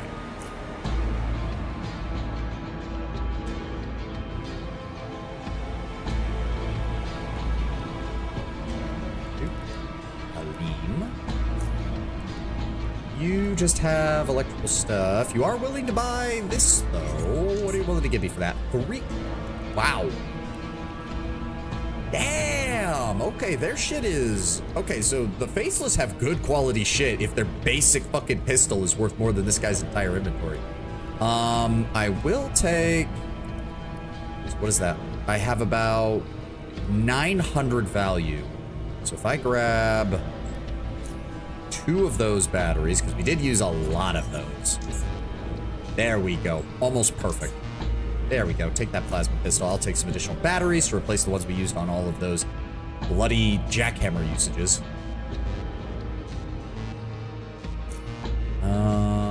High density foam padding. I do want that. Yes. And then I just need... Wait. The boot spring. The boot spring, which I'm hoping somebody has, but I'm not seeing it. So we might have to run back home and see if anybody has that in SGS. 102 for that? Damn. It's expensive. Fine. Boot spring. Wait, hey, Fabbit. You have a boot spring?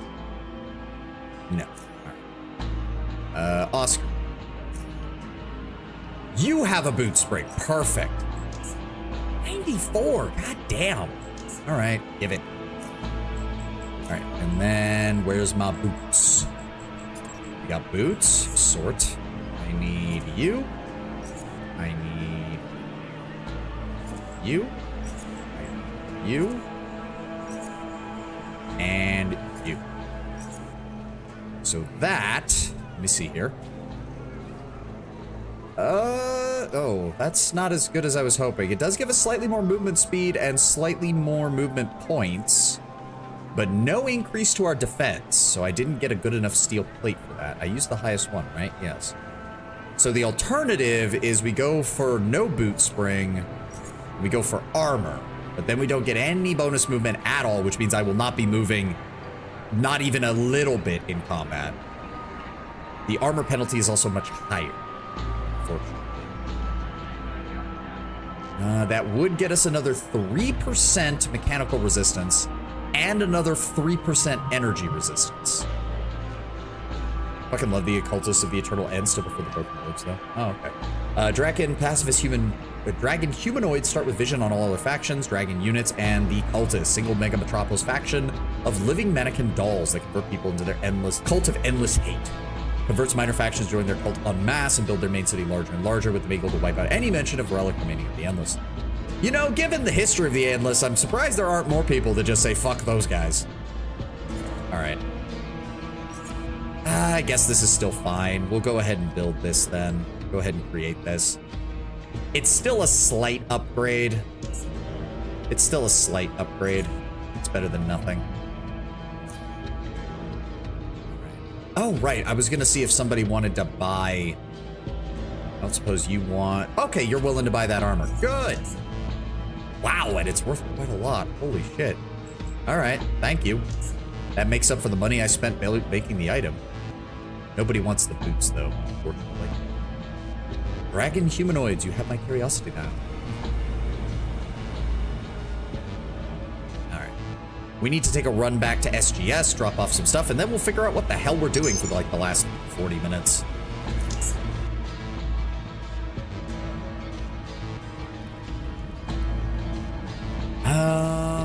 Probably go talk to Cortec? See if they're willing to give me another job? Again, I feel bad about Henderson, but there's nothing I can do about it. I swear to God, losing Henderson better not, like, lock me out of something from Cortec. I swear to God.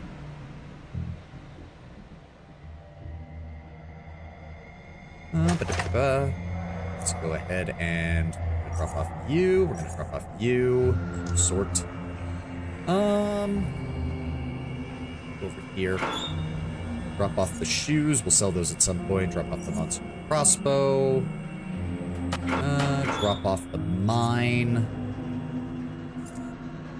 You. Drop off you. What are we sitting at? 135. Really? How did I manage that? All right, firstly, let's drop off some of that weight. Drop off some of that weight. Yep, freshly repaired, freshly repaired. Decent on durability. I need some more caltrops. Let's get a full stack there. I don't need this many flash bangs. Knock those off. We'll stick to just 20 bandages. Good, good. We'll stick to 20 of the cyan amulets. We need more antidotes. I do, but it doesn't appear that I have it. Oh, no, wait, there we go. Just one? Yeah, just one. If that's the case, let's drop off some of our batteries. Go. And I would like to grab you and adrenaline. Oh, I don't have any adrenaline stored up. Damn. I'll have to make some more of that. What were the Endless, or is that never explained? Ancient precursors that got into a civil war and wiped each other out.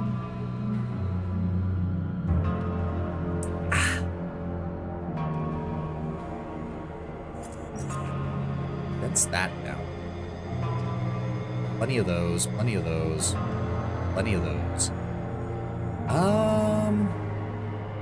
Grab the magnesium grenade. That okay. 3 full-size Molotovs, 7 lesser Molotovs. That works. It's supposed to be at 137. Why? What is taking up so much room? I'm not using equipment much different than what I did before, and the weight on my armor did not go up. So where did this extra like 30 pounds of equipment come from? What am I missing here? Drop off 5 of the flares. We only keep 10 of those. 1 electronic repair kit, or 1 advanced electronic repair kit, 2 advanced mechanical repair kits, 2 regular electrical repair kits. We can drop off 2 of the mechanical ones. Is it the grenades? Because previously I was sitting right around like 105 to 110 as like my default loadout. Now all of a sudden I'm at 134 and I don't know why. Oh, the head of the beast. That's why. I completely forgot that that was... Okay, there we go. There we go. I have to say bye. Work starts soon. No problem. We've only got about 50 minutes left in the stream, so you're not going to miss too much, Salis, but I hope you have a great day. Hope you have a great Friday, and I hope you have a good weekend, too. What was I going to do? I don't have anything else, do I? Nope, I've got my motion tracking goggles. I've got my respirator. I don't have anything that I need to sell.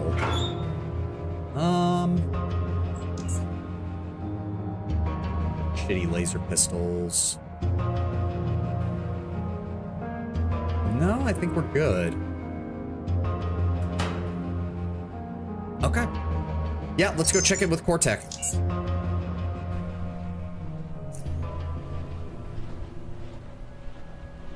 Let us go check in with Cortec.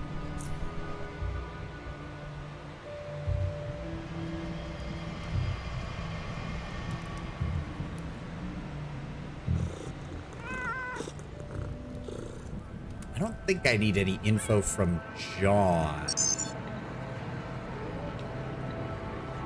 No. Okay. Residential sector. There we go. Hello, Cortec. Good to see you. Are you ready to give me another mission? It's been a while. Like, it's been a bit of a while. Really? Nothing? That's... Did Henderson dying, like, break the quest line or something? Did I fuck up? I don't see anybody. Oh, I don't know what's going on. Have you finished the arena? No. No, I haven't. Oh, is that like a prerequisite? Oh, that's weird. I mean, we could go try the arena. I think the next guy we're supposed to fight is, crossbow dude. You have to? Oh, okay. All right, fair enough. Thank you for the heads up, Lennon. See, stuff like that I don't mind. Like, stuff like that I don't mind because it's just like I was legitimately like, I don't know.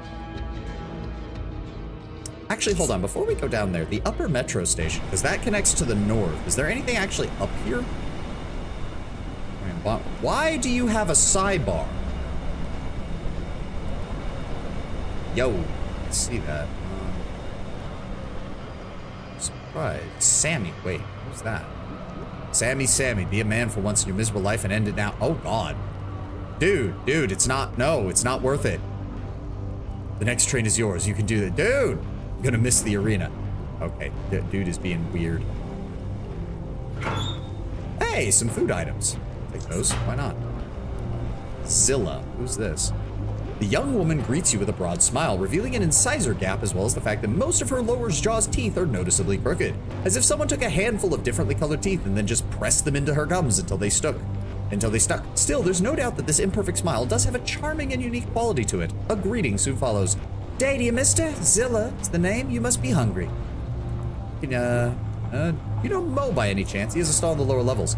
The instant you mention his name, her so far pleasant and amiable face shatters into an erupting volcano of emotions, yet she keeps silent. waiting for the inner boiling to die down, and soon enough it does, allowing her fissured, charred face to resolve back to the same as before. Almost the same. She speaks with a more reserved voice. You ain't gonna talk about him, is that understood? Let's pretend you never mentioned him, and all will be well and hardcore. Do I even want to know what's up with you and Mo?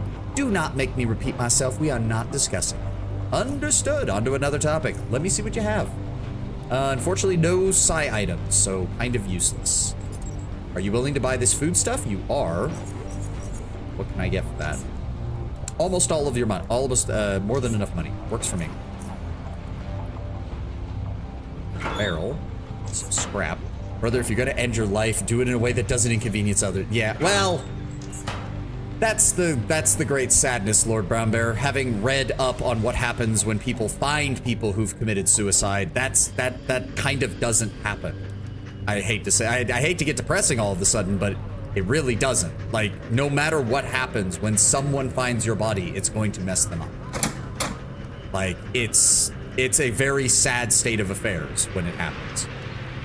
There's a writer that I've been reading. That she does like blog posts and stuff like that on various issues, and one of them is suicide prevention, because she did walk in on a friend of hers who did that. They went somewhere where they thought no one would find them, and they ended it. But she was looking for them because she cared about her friend, and she ended up being the one to find it. So, you know, yeah, there's kind of no way around that. There really isn't, Lord Brownbear. There really isn't. I was gonna double down with another joke, but now it's a little all too real. Yeah, sorry. This is one of those things where it's like I get it, and I get the desire to diffuse it with humor, but unfortunately, it's just one of those things where there's, I don't know. I'm sure someone could come up with a joke for it. I'm absolutely sure. I laugh at just about anything, but yeah, sometimes it's just a little too real. I love how there's like this old convenience store from like pre-apocalypse is still like here and nobody's using it. Anything in the fridge? Some bottles. All right, doesn't look like there's anything else here. This is the upper underrail. We have a couple of different choices. Does the train actually, I'm assuming the train goes somewhere different. We can go to Polemos Station, known as Fort Apogee, Epione Lab, the University, and nowhere. Okay. Good to know. Still don't think we're ready for the upper underrail, because we're not even done with the lower underrail yet, but I'm sure we'll get here eventually.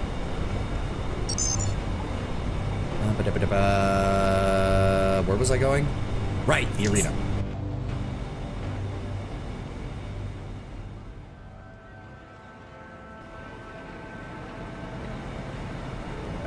This way.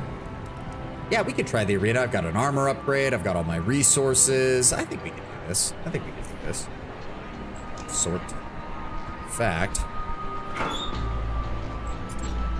drop off these crafting items that I need. There's a couple of bullets. That. You'll give me 4 coins for that. Works for me. Just get it out of my inventory. All right. Let's head on into the arena. Gary, I believe I already talked to you about that. Yeah, he told me about the guy with the crossbow, lethal concoctions. So I need to have antidotes ready and handy and all that. Okay. So if it's going to be a crossbow user, we're looking at mid to long range. Let's go with some frag grenades. The taser's probably not going to be useful because he'll probably run away if I try to get close. So let's go with Molotovs, frag grenades, and high explosives. Yeah. I've got 10 antidotes, so that'll help. I've got some adrenaline, got my health hypos. If he does get close or try to do something, I have caltrops, but, well, I mean, we don't really need those, but... And I'm okay on sight. If it's just going to be a one-on-one like the last fight, we should be fine.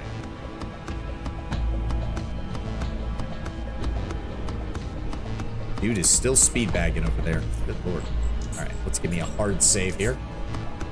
Hello, good sir. I'm ready for the next match. You're up against Bullseye. You take him out, and you're a real gladiator. You're on the prime time now. Make sure to, I don't know, entertain the damn crowd.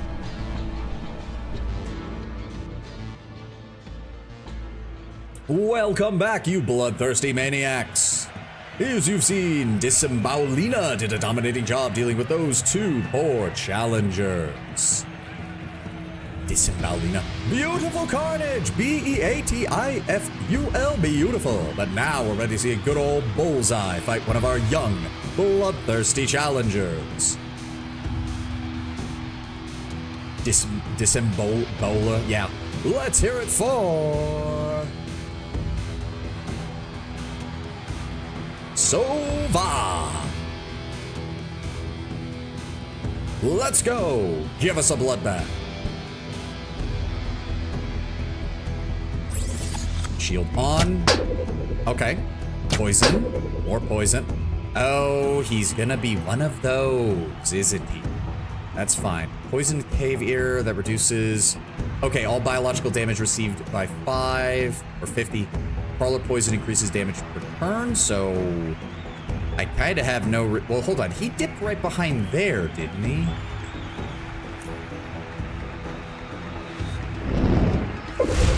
Got him! I should have known. So what if I also... Can we... Come on. Oh, that didn't quite go far enough. Fuck. Alright, and then let's pop an antidote. Oh, do I not have... Oh, 10 AP, right. See, look at that. It almost had him. It almost had him. Like, it missed it by like a fucking inch.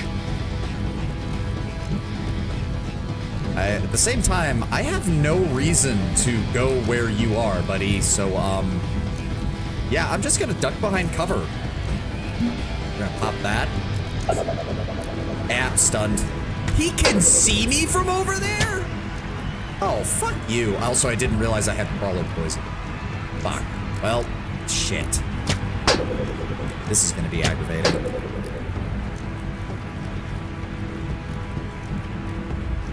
Yep, still can't do anything. Ow. Alright, well. Let me see here. Pop another one of those. Pop a hypo. And then give me premeditation, psionic, and throw a fireball at him. And he's not dead yet. Fucking hell. Whoop. He probably just healed. At the same time, this is a pretty good place to fight him because there's pretty much no cover he can use on this side. There he is. Ow. Oh, but now he's there we go. There we go. Oh, I should have remembered to pop an EMP grenade. That would have taken care of his shield, but oh well. Let's go with cryo.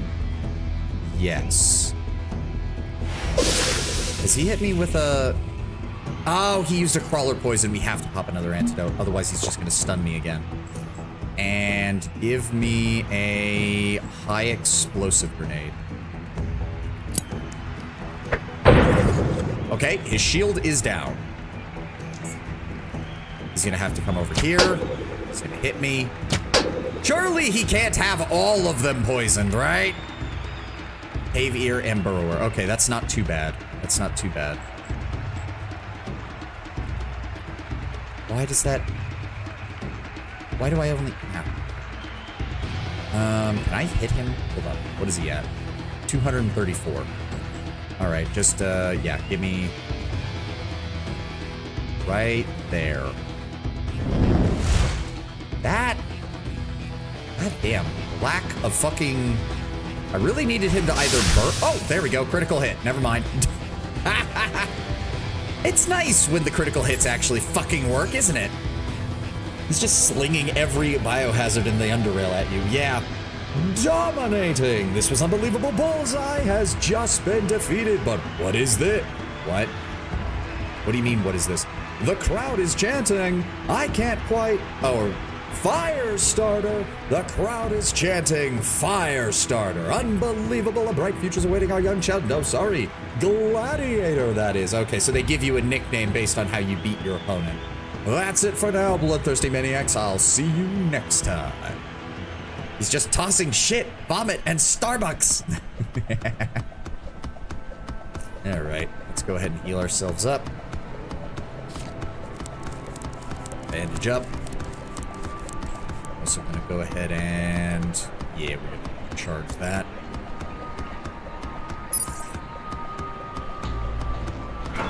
Let me guess. Oh no, considering he never caught on fire from all of my attacks, I assumed he had an insulated overcoat that prevented him from burning, but no, he just had a basic rat hound leather overcoat. Wow, okay, so he was almost out of poison. That's the funny thing. All he had left was burrower poison. That's all he had left, and I don't give a shit about that. He had a medium frequency shield disruptor, or shield displacer, monsoon crossbow, utility belt, and some advanced health hypos. Glad I was able to kill him before he was able to use more of those. All right. You half-wit. I can't believe it. You do know how to entertain the crowd. They were all yelling, "Fire starter." You know how rare it is for a challenger to be so loved by the audience in their first fight, do you? I don't really care. That was awesome. Listen to me carefully, kid. You keep this thing going. You're a gladiator now. The crowd loves you. Don't you dare pull out when you got heads rolled. You me, you half-wit? Some people would kill to get to the place where you are. Here's your money. It's gonna get better from here on out. 300 coins. Fuck yeah. I mean, I'd be up for another match. We want to give that a shot.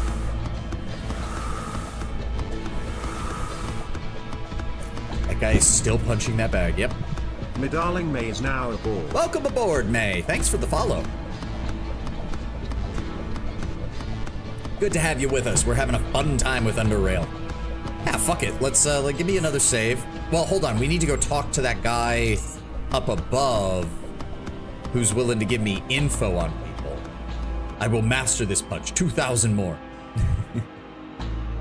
Dude forgot that I'm on the oddity system, not the experience system, so he thinks he's getting experience by beating up that punching bag. He's not. What's up, Gary? What can you tell me about... Love your model. Holy cow, it's so cool. Thank you. Thank you. Yeah. Wow. Ow. Thank you for that. No, my model maker and my rigger did a great job. Love it. I like getting compliments on my model. They did such an amazing job. But yeah, thanks for swinging by. Thanks for swinging by. I am Sovani. I am your Dragonfly VP. That is me. Gary, what can you tell me about my next opponent? Your next opponent's gonna be the Master Exploder, the Mute Grenadier. Little's known about him, other than the fact he revels in blowing his opponents to bits. He wears a blast suit, so keep that in mind. Use cover, take him out fast, or you're gonna end up splattered all over the arena. Okay, okay. If he uses a blast suit, that's high mechanical resistance and high heat resistance.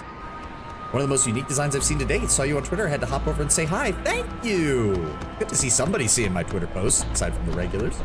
Thank you very much.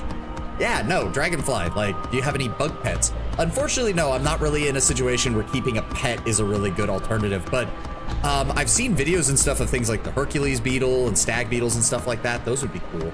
You can't really keep dragonflies as pets. They're a bit too flighty and, quite frankly, I mean, they certainly help with pests, though. That's for damn sure, but thankfully I don't live anywhere where that's a real issue for me. What was I gonna do? Right, I need to adjust, where's my combat items? If he's in a blast suit, the HE grenade is gonna be good. The fragmentation is not. So I think we keep the Molotovs. No, flashbangs, EMPs to break his shield, because the shield is what cuts out my ability to deal damage in the early portion of the fight. He's also going to have shields, isn't he? Or he's gonna have EMPs probably. Tarantulas live longer than a hamster. It wouldn't surprise me. To be fair, hamsters are weird. Hamsters are fucking weird, especially as far as mammal pets go. Yeah, high explosives, EMP to deal with the shields, flashbang to try and incapacitate him. Yeah, I think that's a good idea. I'm gonna top off my shield. It's not, yeah, let's just go ahead and charge it fully. My mechanical resistance should be good unless he brings like Mark III grenades, then we're gonna have a problem, but yeah, we'll see how it goes. We'll see how it goes. All right, I'm ready for the next match. Your next opponent is the Master Exploder. This is your first real fight as a gladiator, so keep calm and dominate him. Ready to go, Firestarter? Me and my sisters have had 3 hamsters. Most of them died within 3 years. Wow. Jesus. Oh, yeah. Oh, he's packing an actual grenade launcher. Oh, that's not good. Our beloved Master Exploder has been quenching our bloodthirst for years with his explosive and fiery personality. And now he'll be up against our newest addition to the Grand Gladiator family, Firestarter. The young gladiator that shows no mercy, no fear, only domination. Honestly, not bad. They usually live 1.5 years to 3 years. Ah, okay, fair enough. I have not had a hamster as a pet, so. Will our young gladiator's limbs still be attached by the end of this fight? He's gonna win the initiative and shoot me with a grenade, isn't he?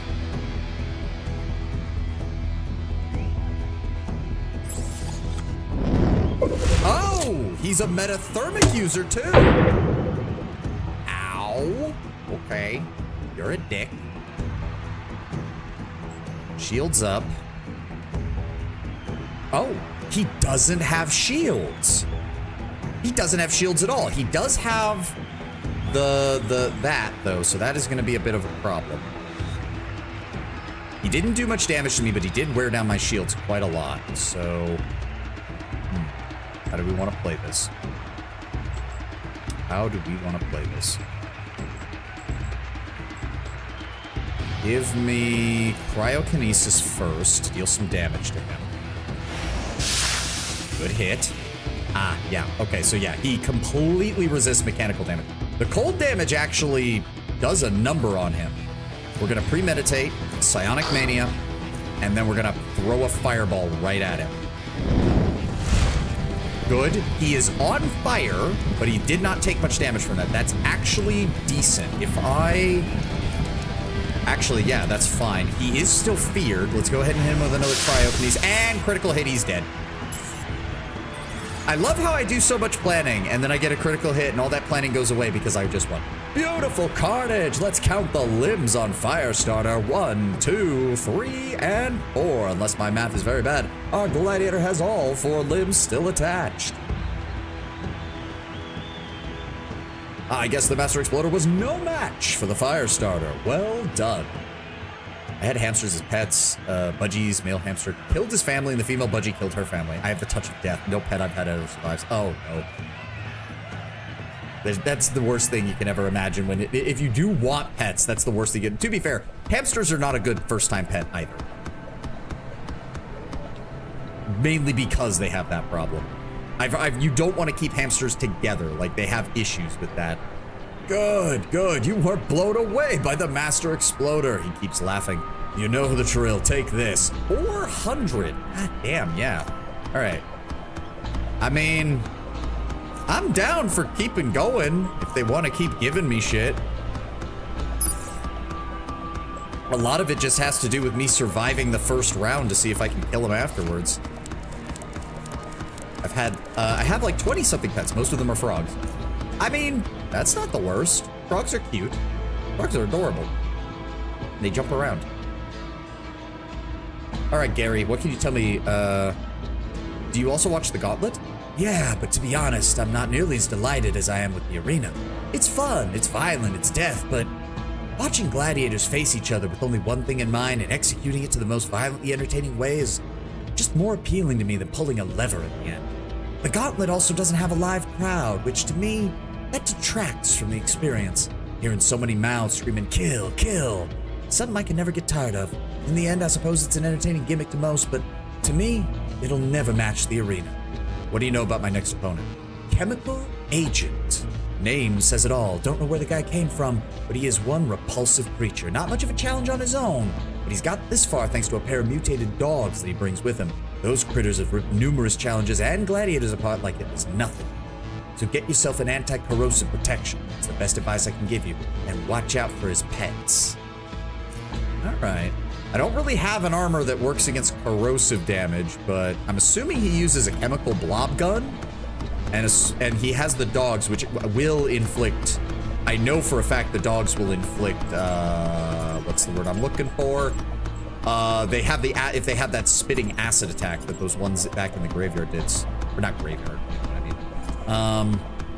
Drop the flashbangs. Let's double down on the Molotovs in case I need them. And the high explosives. Yeah. I'm gonna top off our shield. Right. My family's had 5 to 6 guinea pigs, 3 hamsters, 4 rabbits, 2 lizards, 2 birds, 12 to 15 cats. We live on a farm. Oh, yeah. Barn cats. 5 or 6 of them came in regularly. 3 horses, 2 dogs, and a sport pig. Yeah, no. Out where my dad lives, they have like 2 dozen barn cats that live on their property somewhere. Oh no, hard save. Hard save before we go in here. I am always skeptical of this shit. All right, I'm ready for my match. This next guy's no half-wit, believe me. Chemical Agent is his name. If you've seen any of his fights, you know that only a pile of melted goo remains of his opponents once he's done. Don't let that scare you. You can do this. Well, we're about to find out, I guess. Oh, wait, he's an actual mutant. Without further ado, we have our beloved Chemical Agent with his pets on his side. I'm beginning to see why some people don't like the intros to these fights. And Firestarter on the other. Both have demonstrated their absolute savagery. We will have a gruesome battle. Like 5 different species. They're fun little guys. Oh yeah, no. Where I grew up, there were a lot of frogs around. You'd see them like in the early evening and early in the morning, just hopping around. Had to be careful not to run them over with my bike on occasion. Yep, acid blob. Yeah, I know. Yep, aim shot. Ow! Okay. You're a dick. You're a big dick. You know that? How much health do you have? Wow, you are an actual mutant. Adrenaline rush. Yep. Okay. Acidic entanglement. 66 acid damage every turn. Okay. Fuck you, buddy. I'm going to set you on fire. How do you feel about that? All right, first we're gonna cryo you so I can get the damage in.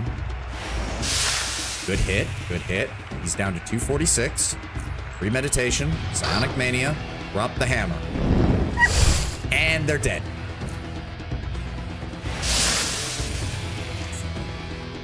Ow! Okay, I'm gonna need to heal after this. Ow, ow, please don't die to the dog.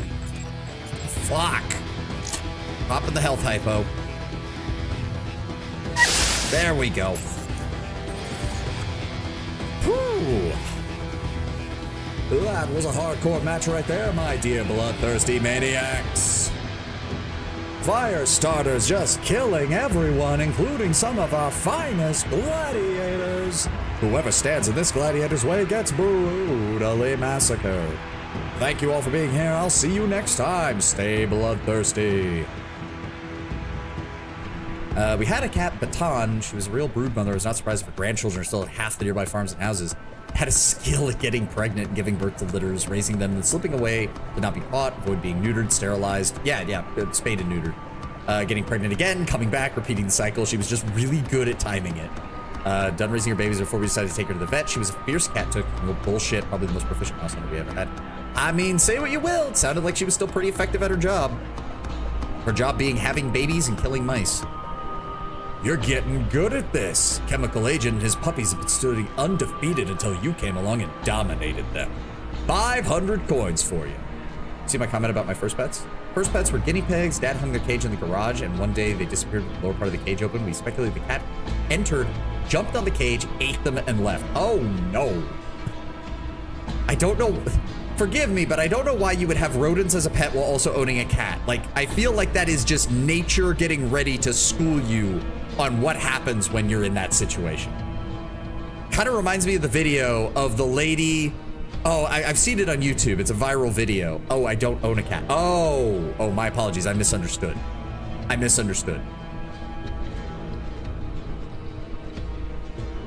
That a cat entered. Okay, I misread that. I thought you said that the cat entered. I assumed I misread that.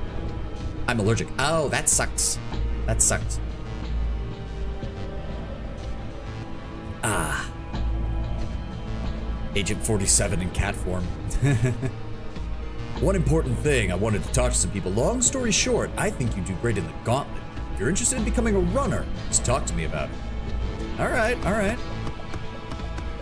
We did take quite a bit of damage there. Let's go ahead and pop you.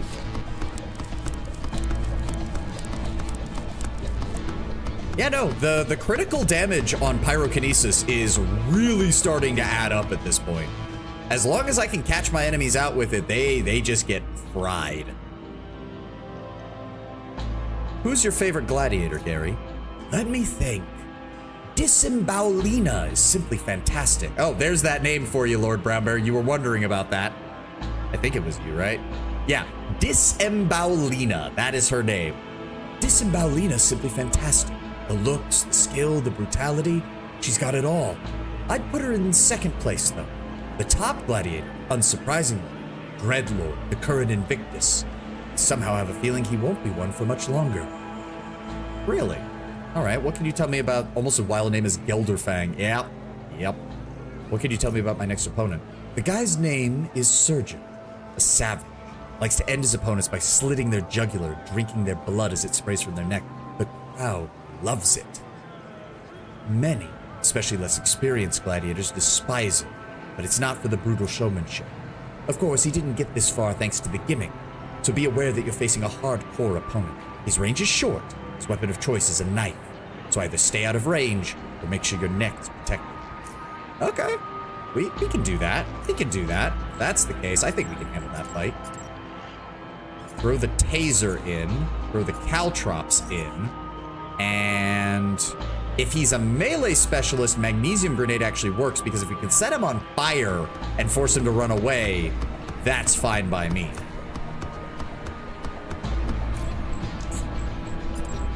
I love how the most trouble we've had with the one-on-one fights was the first guy, because he just blitzes you with a fucking sledgehammer.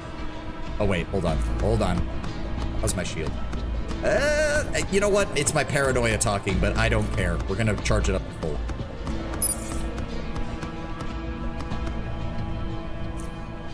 I've got news for you. The death of Chemical Agent has caused some serious ruckus, in a positive sense. Everyone keeps talking about you and your dominating matches. You're becoming a big player now, don't forget it. It does occur to me, this arena has apparently completely forgotten the lesson of most blood sports of its like throughout history, which is, if you do every match to the death, you're not gonna have many gladiators left after a while. Like, period. End of story. The Romans figured this shit out 2,000 years ago. Anyhow, you're up against the Surgeon. The guy can be described as, well, quite frankly, he's a freaking psychopath. You think the fans are the only bloodthirsty maniacs around here? Think again, buddy. Oh, I should have kept EMPs on my belt. He's probably gonna have a shield. Shit. Doctors love their blood and guts, dear maniacs. Why else would they cut people open, I ask you?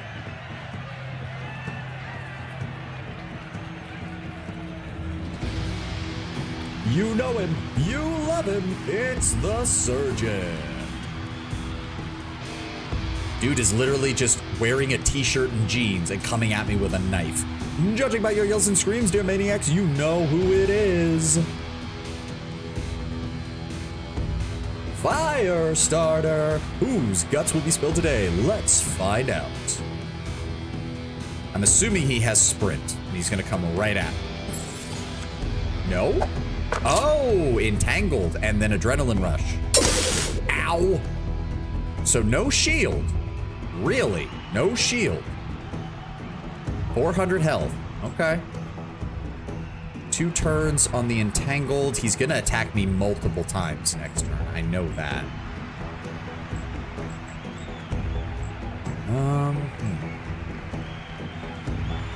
I could pop an adrenaline rush and try to pyrokinetic scream him. That's still not going to do as much as my pyrokinesis, I don't think.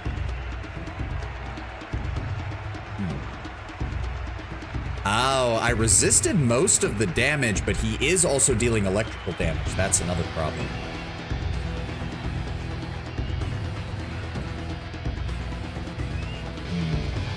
How much AP do I have? 37. Right, because he used crippled, which means I lost strength, which means I lost the ability to wear my armor, which is annoying as shit.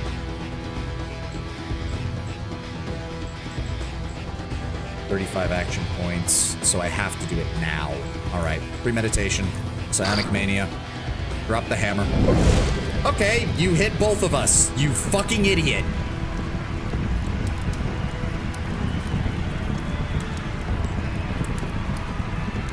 He's gonna be running away, but I actually don't want him to, actually. I don't want him to. Taser him. Then I want to pop... Where's my... Go ahead and pop that. And then I'm going to save those action points for next turn. Yeah, I know what we're going to do. So he is stunned. End turn. He gets nothing. He takes damage. Can't heal. He's still feared. This turn, I'm going to pop an adrenaline shot. And then I'm going to pyrokinetic stream his ass. And he's dead. There we go. Oh, I forgot to check the loot box after these fight. I'm an idiot. Ouch, ouch, ouch. The surgeon's license has just been invalidated and Firestarter is the winner once more. You can expect more gruesome matches from our beloved gladiator. I just feel it. That's all for today, folks. We'll see you next time.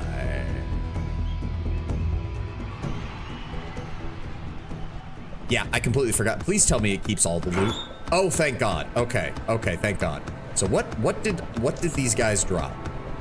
Okay, he had plenty. He had 40mm grenades with a Milcore MGL. This is an old world 40mm 6-shot revolver type grenade launcher. Simple, lightweight, and despite its age, still reliable. 30 acid vials for that guy's acid blob pistol. Huh. You know, that's not the worst idea for a sidearm if I really needed acid damage, which, yeah. Huh. 42% chance to entangle the enemy in acidic sludge, dealing 93% additional damage over 2 turns. Okay. Not bad. Grenade case, some rat-bound leather tabby boots, some solid rat-bound boots, mutant acid glands, animal hearts, throwing nets. Oh, he had a biotechnician suit on. That's what he was wearing. A blast suit, yep. 9 adrenaline shots, thank you. 11 health hypos, a morphine shot, 2 psi boosters, and a shock serrated tungsten steel knife. Very nice. I'm not even gonna say anything. Just take this. Wow, he seems utterly shocked that I beat that guy. 600. So what does that get us up to? How are we doing on money? 17,000 Stygian coins. That's what I'm talking about. Gary, how do you know so much about who's going to be my next opponent? I'm an enthusiast. You know way too much. You got to have someone on the inside. He laughs. I wish I did, but no, I just know how these things work. Experience. Trust me. All right, what do you know about my next opponent then? You're going to be facing Zap. Guy's one of the most entertaining gladiators in the arena's history. If I may say so, a tech-savvy zoner who uses energy weapons and bots to make sure his opponents do not get to fight another match. He relies on energy shields. Neutralize those and unleash the fury. All right. I think we'll take a break from this. I need to offload some of this. Oh, excuse me, Savan, got a message for him. That's me, also known as Firestarter here in the city.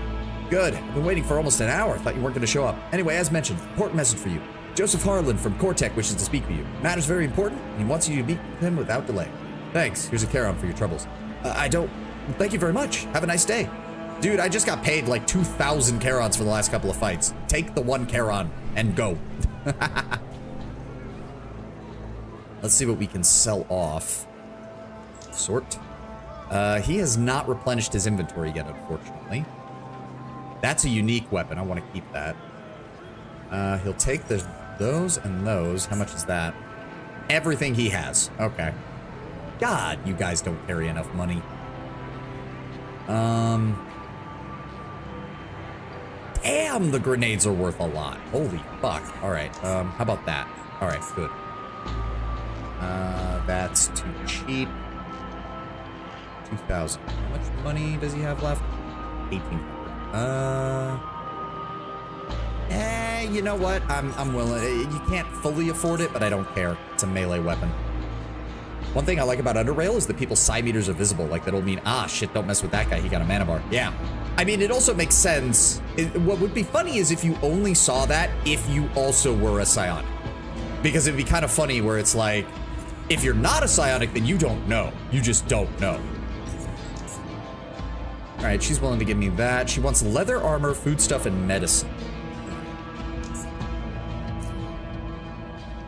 Do I have anything in here? Yes, I do. Give me those two. Sell that to her. Huh? But that's... Oh, wait. The overcoat does not count as leather armor. Really? All right, let's, There we go. Hold on, sort. 13, 19, 22. That one. There you go. Yeah, you have a lot of money. You have a lot of money. Just give me what you can. Okay. No one wants the blast suit. That's unfortunate. Okay, well, we're gonna drop these off then. Well, actually, hold on. Wait, are you willing to buy the acid vials? Because I don't need them. No. Of course not. Too easy. All right, hold on. Let's drop off this shit. Not keeping you, not keeping you, not keeping you. I already have one of you. Already have one of you. Sell you. Don't need you. Put you guys in the crafting bench. One. Drop off you. And drop off you, and you, and you. And then drop off. There we go, 105. Perfect. Let's go talk with Harlan. We're probably, yeah, we're not going to have time to do the quest, but we can at least get it started.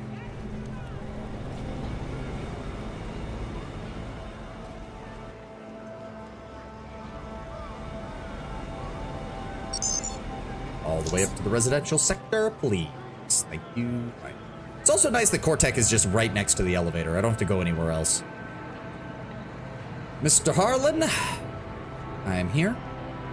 Agent Savan, I have good news for you. He smiles. Mr. Simmons would like to speak with you. He seems very impressed at how effectively and efficiently you've been accomplishing your tasks since you started working for us. He's upstairs. Don't keep him waiting. Oh, we're meeting the head honcho. Assuming, yeah, this door. Hello? Hello, Mr. Rupert Simmons. Upon stepping into the office, you see a smiling man of average height watching you and filling the room with thick cigar smoke. His sizable belly pours out of his, without a doubt, expensive suit, drawing eyes away from the suit's high-class design, effectively ruining it. Looking up does not result in a much prettier sight either, for age and lack of care have taken a toll on this man's appearance. Regardless, he smiles, removes the cigar from his mouth, and fills the room again, now with his voice. Agent Savan, welcome to my office. Make yourself comfortable. Rupert Simmons, Mr. Rupert Simmons, your boss. How are you feeling today? Pretty darn good. Beautiful, beautiful. That's what I like to hear, son. You'll feel even better when I tell you why I called you up here. Can't wait to hear it, sir. Beautiful. I'd like you to take this opportunity to personally promote you, son. I've heard that you're a good employee, and we've seen how you fight in the arena. With the way you've been fighting in there, son, I'm sure you could become Invictus one day. And if you do, having an Invictus working for Cortec would be astonishing. Astonishing. Let me tell you something, son. You've earned this promotion.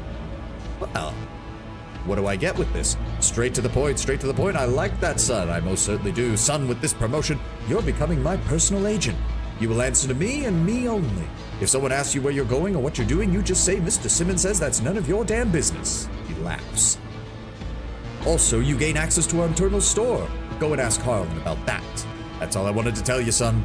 You deserve some rest. I'll call you when we need our best agent in Quartet. Ah, see you again, son. Could you give Simmons a heavy southern accent? Oh, sorry, I didn't see your thing. I was trying to go more for like business-like. At first, when I was reading his description, I almost thought if I could do Mr. House, but I cannot do a Mr. House impression at all. Oh no, you know what voice I should have given him? I should have given him Doug Dimmadome from Fairly Odd Parents.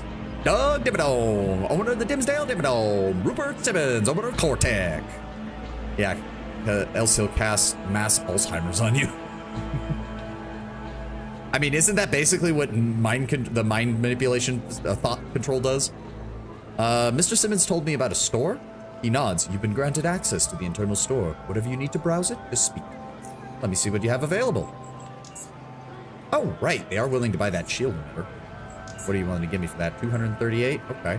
What do you have on hand?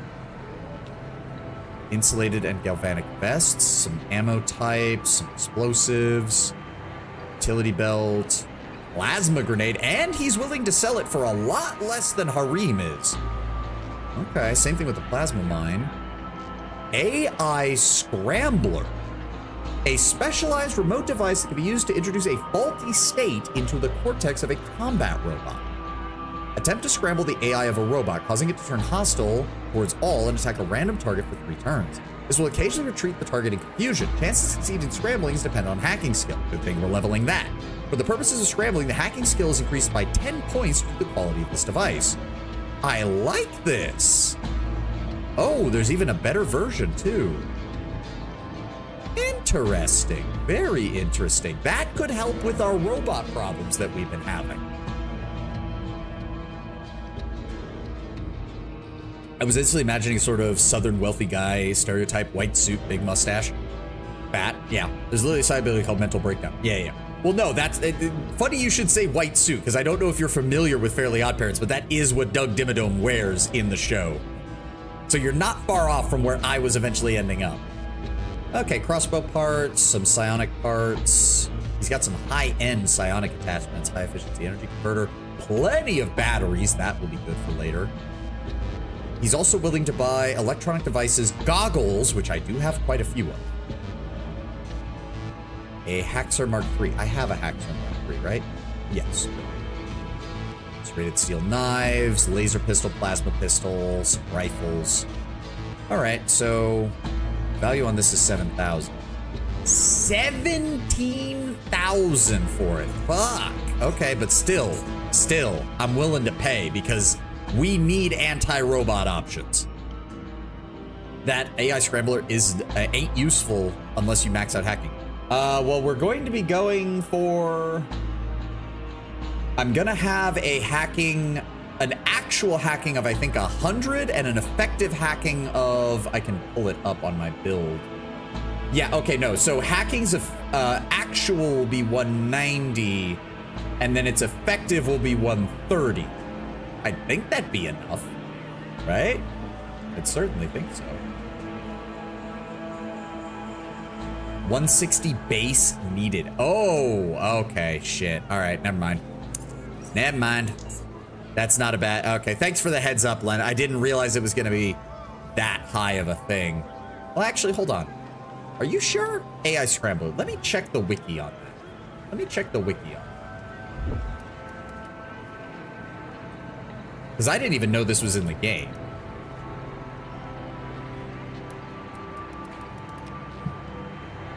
Yeah, AI Scrambler, sold by Harland. This item is not craftable. Randomized items come with variable stats. Yeah, the stats are not derived. Okay, so there's no talk about what this actually does. Unfortunate. Yeah, there doesn't appear to be any discussion as to, like... Okay, that's interesting that no one seems to know exactly what it does. Like, the wiki was pretty good about explaining combat mechanics, and the fact that there's nothing on this thing tells me not many people use it. Consistent AI scramblage, you have to max out the skill completely. Ah, okay. In that case, yeah, no, I'd rather just have more EMP grenades. I'd rather just have more EMP grenades then. Thanks for the money. Stream's almost over. Happy 4th of July. Happy 4th of July to everybody who's here. Everybody. Even if you're not American, go ahead and go buy a hot dog or a hamburger or something. Chow down on it. Speaking of which, I do believe, yes, that is where we're going to end it here. We've made some good progress. Now that I'm out of something that we're in the middle of, I can do some inventory management and some basic exploration. Not exploration, but I can do things like crafting and stuff off of stream, so we don't have to worry about that. Gonna have pizza tonight and tomorrow. Or tonight. Pizza night tomorrow. Okay, I misread that. But regardless, thank you all for being here. Thank you all for joining me. I posted all the EL1 Fashion Discord. I'll take a look at it after stream. Thank you, Tevin. Regardless, thank you all for being here. Thank you all for joining me. Let's go find someone to raid real fast. We haven't done that in a couple of days. I feel bad. Who is on right now?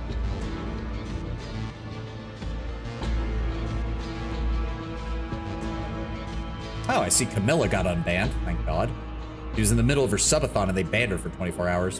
Which? Who is on?